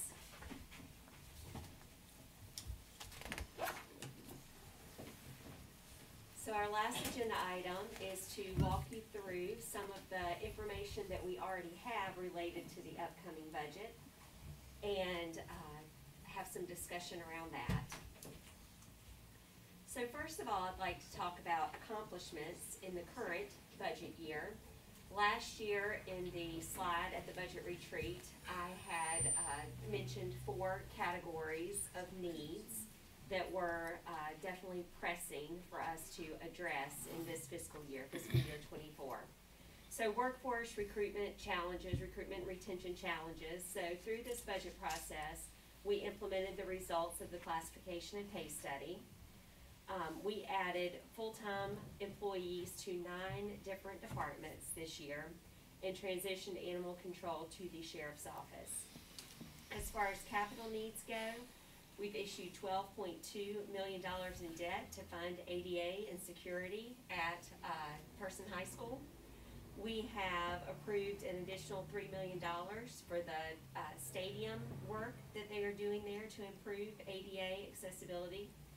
And we have also, the board has approved the purchase and funding for a new facility for Piedmont Community College. As it relates to the carbon plan, that has been a big unknown. We were starting to get some positive indications a year ago from Duke Energy as far as their plans to stay here in Person County. We continue to work with a lobbyist and are currently working with a media strategist to ensure that Person County's voice is heard as the carbon plan is implemented.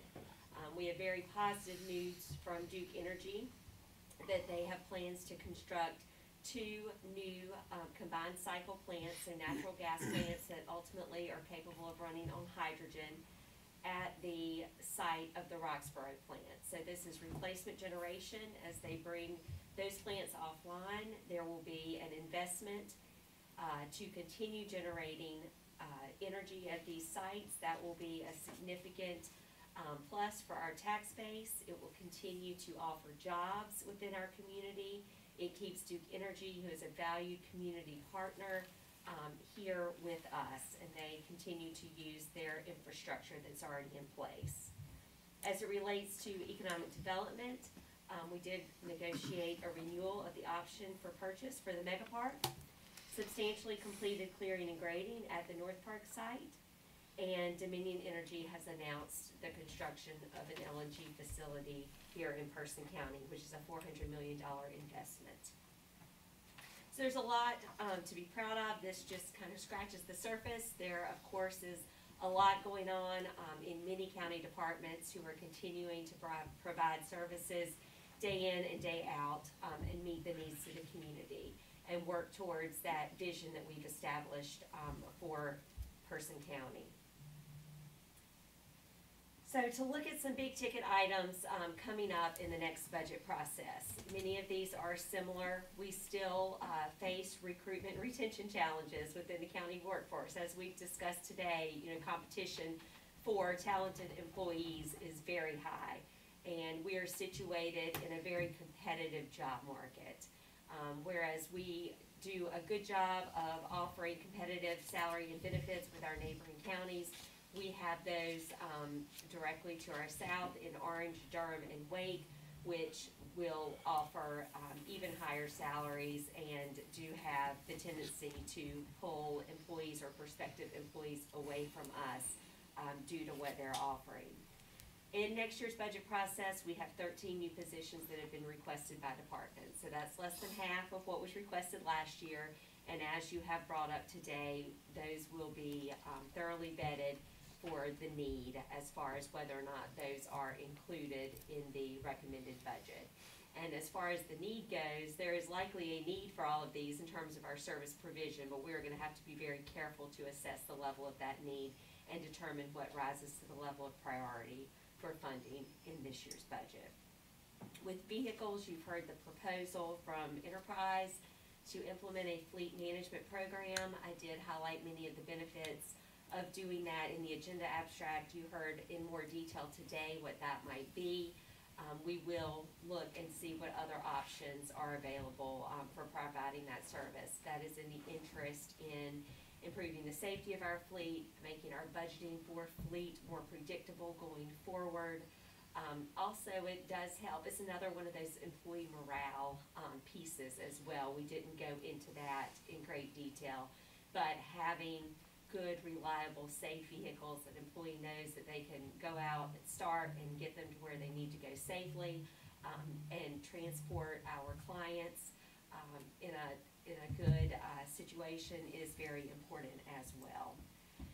And replacement ambulances, we still continue to be challenged with that part of our fleet and have aging vehicles. We're still waiting on the 2 new ones that were funded in this year's budget process. We don't expect that those will be delivered and in operation until probably September. So we're trying to get ahead of the game by budgeting for another replacement or 2 in the next budget cycle. There have been 2 that have been requested, but again, we're going to have to look and see how all of these pieces fit together or do not fit together as far as what's prioritized as we move forward. Technology continues to see increasing cost. Maintenance contracts in themselves continue to increase, and these are for vital services that we have in place to support employees doing their jobs, to ensure that we have secure systems in place. And we hear that the cost for these services is going up because the companies that we're contracting with to support these platforms are having a hard time hiring talented staff, and they're having to pay more to reduce their turnover, and those costs are getting passed along to us. We do have many equipment requests that have been made by our county departments to implement either replacements to upgrade our technology or put some new solutions in place to allow for better service provision. And again, cybersecurity continues to be at the forefront to ensure that our systems are protected from anyone who would like to get into whatever, get money out of us. We have to be very, very cautious of that, spread a virus that could bring down our systems and interfere with our ability to provide services or just cause havoc in general. When it comes to facilities, we're looking at budgeting in the upcoming year to purchase the Carolina Pride Car Wash building for Piedmont Community College's use as an advanced technology center. We are facing the expiration of the lease on the Human Services building. That's August of 2025, so we're still working towards a solution of that. We have the groundbreaking for Person Industries, which I will remind you is coming up on March 4th. And that, too, is a big ticket budget item.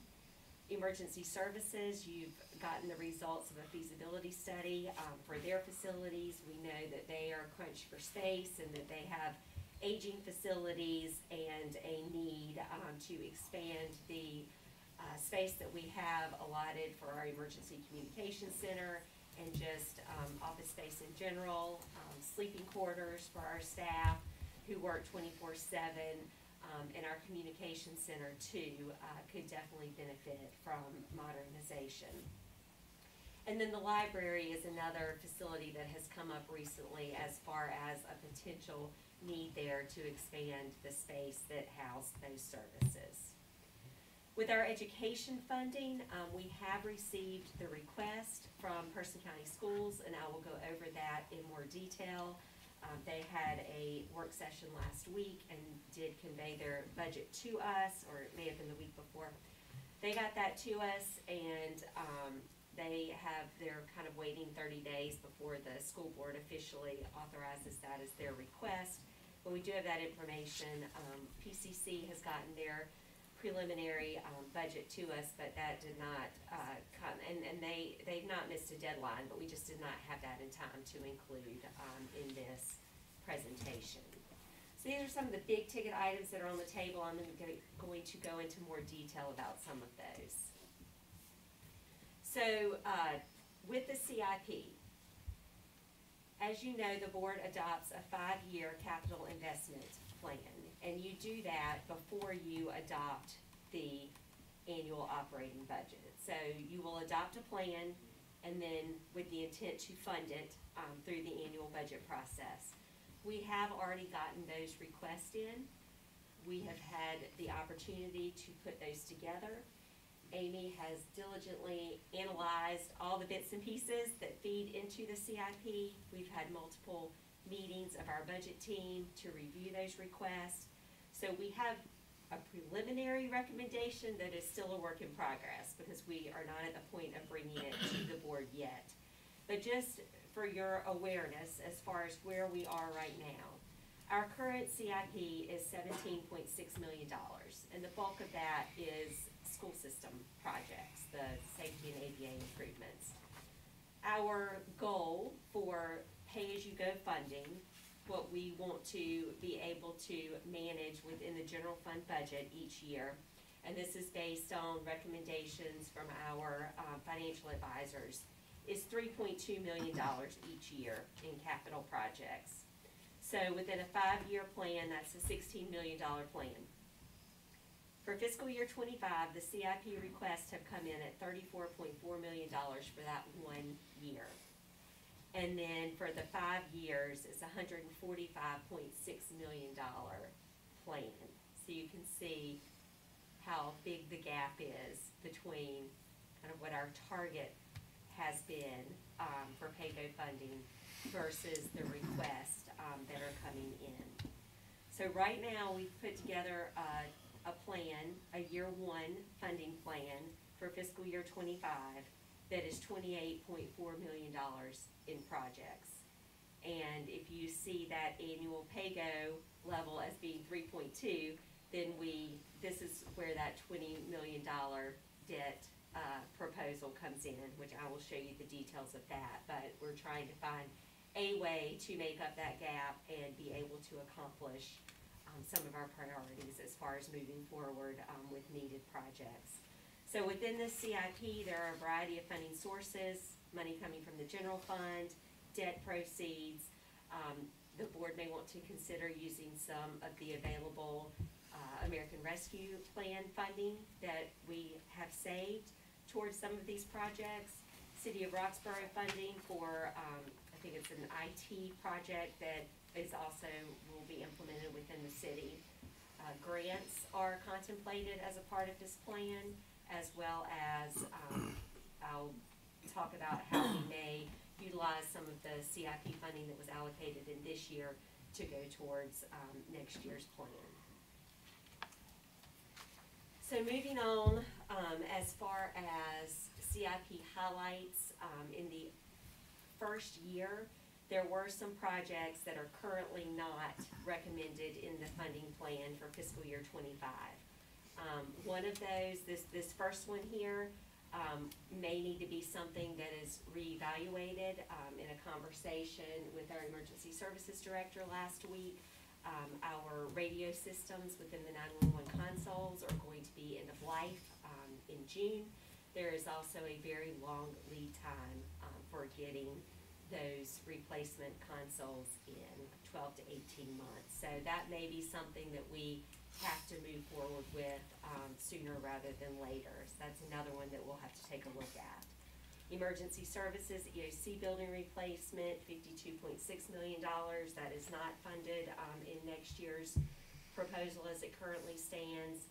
There's a variety of parks and recreation projects that were not included for next year. And then the library expansion and improvements was not included in the next fiscal year. As well as a $2 million request from Piedmont Community College for renovations to the new building, or the building that the county will be purchasing for them to occupy. The county will be allocating funding to purchase the building, but we have not included the funding for the renovation request. As you know, Piedmont Community College does still have available funding from the state to put towards that. They are also seeking out grant opportunities, but that is not something that we have worked into the funding plan as it currently stands for next year. As far as some of the projects that are recommended for funding, Human Services Building, we've got a placeholder here. If we continue our negotiations, if we are able to acquire that building, then there's a placeholder there for $10 million to acquire and improve the building, so renovate the space that's currently occupied by our human services functions. PI and our recycling center merger, phase 1 and phase 2, $3.6 million, and I'll go over why the full price of that is included in next year's budget when I get to the slide about the debt proposal. HVAC system repair and window replacement, which is just the windows on the front side of the Person County office building, $1.5 million. Various parks and rec projects, which include funding to work on development of the multimodal trail that would connect Durham with Roxborough, as well as ADA accessibility improvements in the curbing, and then other various projects within the capital budget in different departments. For Person County Schools, there is a big project, $2.5 million for a roof replacement on South Elementary School, and then other various projects that they've requested for asbestos, lead paint abatement, HVAC, intercoms, water fountains, and contingency. It would fund the rest of what they've requested for next year. Piedmont Community College, the Center for Health, Advanced Technology and Trades, so building acquisition for that.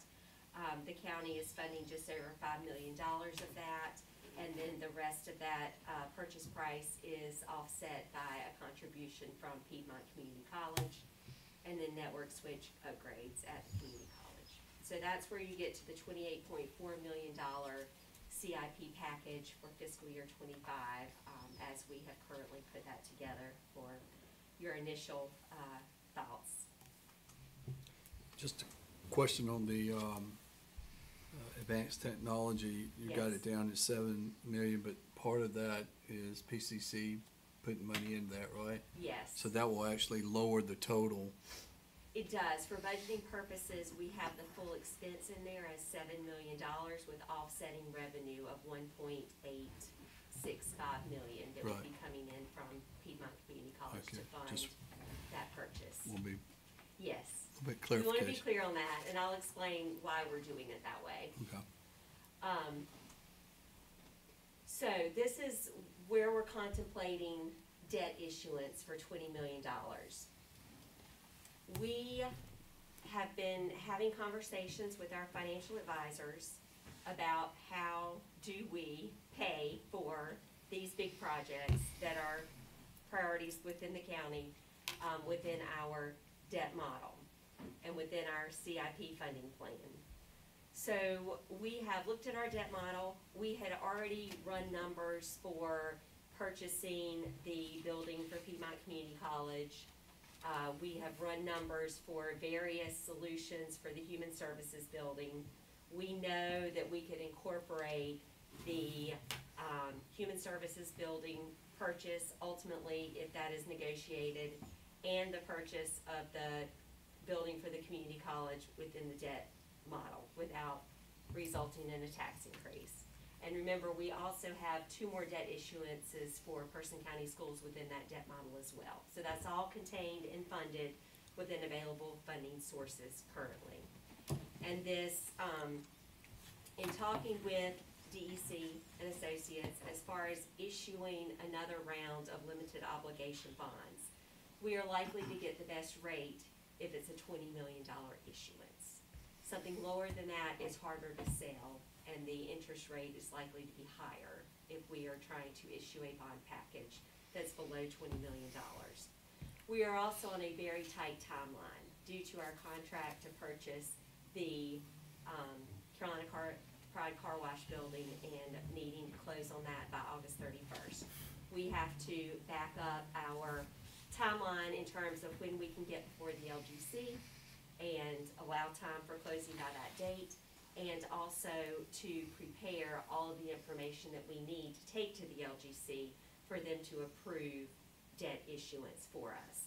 So we've developed this approach to take to the LGC. We feel like this is the most straightforward way we can go and request approval for funding of a debt package. So if we are able to negotiate the purchase of the Human Services building, then we would have a contract in place for that. And I've just got a placeholder here for $8 million. We've got a contract to go to LGC and say, this is our purchase price for this facility. We've got a contract in place to purchase the Carolina Pride Car Wash building for $7 million. Again, funding is coming from Piedmont Community College, but for the intents and purposes of this debt financing, the contract is for $7 million. We have a contract to construct the PI and recycling center merger for $2.103 million. So the LGC wants to see contracts. That's what they want to see in order to. So they want to know that we have exact costs in place before we issue these bonds. So if we include the PI merger in this debt issuance, then money that we had previously allocated within the CIP this year to go towards that, we can use that towards another project in the CIP for next year.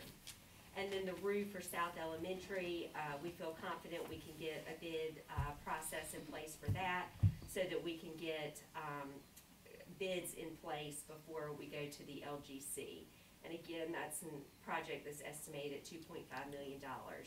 We've got some contingency built into that, and then just a standard cost per issuance of $300,000.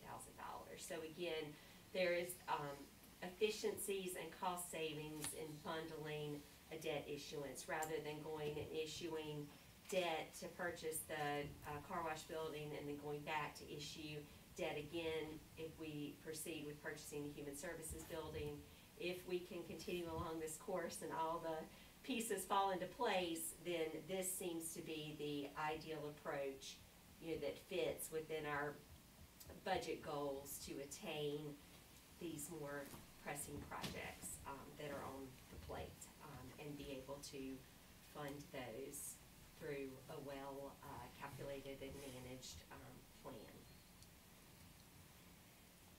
So, and I'm just going to go ahead and finish up. I've got 2 more slides, and then I'm going to open it up to questions from you all. So, education funding is the next slide. So, we have learned from Person County Schools they are facing a $3 million shortfall, and this is primarily due to the loss of funding that they had received from the federal government through the American Rescue Plan. ESSER funding is what it's referred to, elementary and secondary schools emergency relief funding. Those have been used over the past 3 years to supplement state and local funding. So their requested budget does reflect the elimination of 41 positions from the school system. These are not people, these are positions. They do not anticipate ending individual employment. They would reallocate resources to other vacant positions within the school system. This also includes the consolidation of North Elementary, where there are grades 3 through 5 at that elementary school. Those 3 through 5, 3rd through 5th graders would then attend North End Elementary School. And by moving those students over to North End, there's an anticipated savings of $558,000, and enables them to allocate their resources in a way that doesn't divvy them up more, you know, it can get sparse when you're trying to divvy up your resources amongst more school campuses. This would help them concentrate resources there. At North Elementary School, they would continue to house the Carolina Community Academy there. Those are grades K through 2, and they would add a preschool, and there is a need for that within the school system. So to reach that $3 million shortfall, the proposal is to eliminate 41 positions and consolidate those 2 schools. The request that they have to the commissioners for current expense funding is a 10% increase over the current year. So it's $1.2 million more than the level at which they're currently funded. So that is something to think about as we proceed with the budget process. That is a substantial increase over the current year. They will be faced with, you know, figuring out if there will be additional cuts or what those might be. Because that request includes the funding that they need to limit the position cuts to 41 positions and the school consolidation. The capital request that they've submitted is a $357,000 increase over the current year. So that capital request includes $500,000 for technology capital, and then it includes requests for other items that don't rise to the level of the CIP, which is $50,000 or less within this particular request. So wanted to let you know, and the school system wanted to let you know where they were with their request and the increase that they are anticipating for the upcoming year. And then new position requests, I just wanted to go ahead and let you know what we are hearing from departments in terms of needs. There's 2 that have come from social services, 4 from emergency services, 1 from the library, 1 from the register of deeds, 3 from the sheriff's office, and 1 from tax. So all of those equate to $1.2 million in budgetary impact. That's it, and I'll be glad to answer questions. Those positions are just what's requested, not what your recommendation is. Correct. We have not gone through the process of having departmental meetings yet to delve into what their requests are and have conversations around that. The bulk of what we've done has been related to looking at the CIP request and moving towards a recommended CIP, as well as all the departments have entered their budget request into Munis but we have not begun the analysis of the individual request. I will be interested in talking to Dr. Peterson when they present, I guess, their budget to us, or we have that opportunity. When we're eliminating 41 positions, we're not eliminating people, but 41 positions. You know, those positions were they needed and now they're not needed. And, you know, I think the education of our kids is very important, so I'd like to get a feel for why we're eliminating 41 positions. And to me, that's a lot, but anyhow, that would be my discussion, you know, down the road when we talk about this. Along with the other increases that we have here, just to get a better feel when we talk to him, so. Anyway, that's it. Accordingly, by the courier last week, there was mention of Woodland consolidating with another elementary school like Storrs Creek and maybe another one to go combine. They had studied a variety of different options, but what the recommendation that the school system staff made to the school board was to do the north end and, well, north to north end Right. consolidation. I believe they're having a public hearing on that this And that's Thursday. the only one as That's of the this only point. one that's been recommended. Okay. I actually spent the time and I watched that Board of Education meeting. I watched some of it. Please take time and watch it, because it explains why they're cut $3 million. They had to cut $3 million. So that's just, it's an hour and 45 minutes, but it's worth all your time. It is. I've watched it as well. Yeah, I watched it too, and I think all things considered, at the end of the day, Dr. Peterson and their board, they've done a very good job. Absolutely. And Peterson's explanation there with numbers is very thorough, very in-depth, but very realistic. It's a numbers game, and they're coming out on the short end of the stick with funding. So it's, as you said, worth the effort to give it a watch. Really good.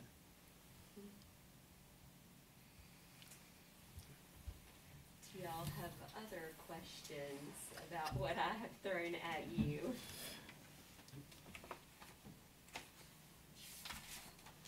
Does what I have presented in terms of bundling another debt issuance in the upcoming year, are there any questions about that? Any concerns that you may have, or any other feedback related to that proposal? I don't.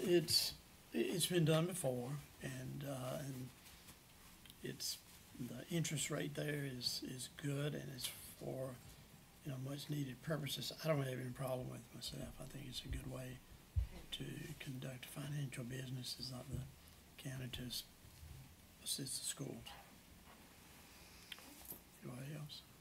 And I just want to say, I think that people of Person County, when they look at this and we talk about our spending, where we're spending, investing our money, I think it's important to be able to explain to them and to let them know we're just not throwing money away, that we do think about this, and it's a lot of money we're talking about spending. And we're just, as a board here, we're doing what I think is a good job in managing our budget and doing what we gotta do. There's a lot of needs in this county. We saw a lot more that was requested. We just gotta take it as we go and do as best we can with what we have as far as funding goes. Is that all there is to it? That is all that we have for today. All right, well, good. We are 4 minutes behind, so we're doing very good. As far as any kind of closing comments, all I have is compliments to all of you guys for the time you've spent in developing and laying this out for us for further consideration. And the bottom line is service to our citizens and at the same time, wise use of taxpayer money, and bear that in mind. And we're doing this without a tax increase at this point. So we're hoping that we will hold that line as we go forward, and still be able to do, what's going to take 2 years. So, thanks to all staff members and everybody involved, and I look forward to the next one. More Just make- conversation for sure. Just make sure it's not at night. Any board member comments? I did have a question. You mentioned the groundbreaking was Yes. tomorrow. No, I said March 4th. March So, 4th, I'm and sorry. the ribbon cutting is, or no, it's the groundbreaking ceremony for the merger, and it's March 4th at 10 a.m. at 10 the a.m., that's what I recycling was center. after. Can I make a motion to adjourn? Nah, let's don't do Let's that. go another half hour. Because I make a motion to adjourn. All right. Have a motion to adjourn. All in favor say aye. Aye. Opposed, none. Motion carried. Thank y'all.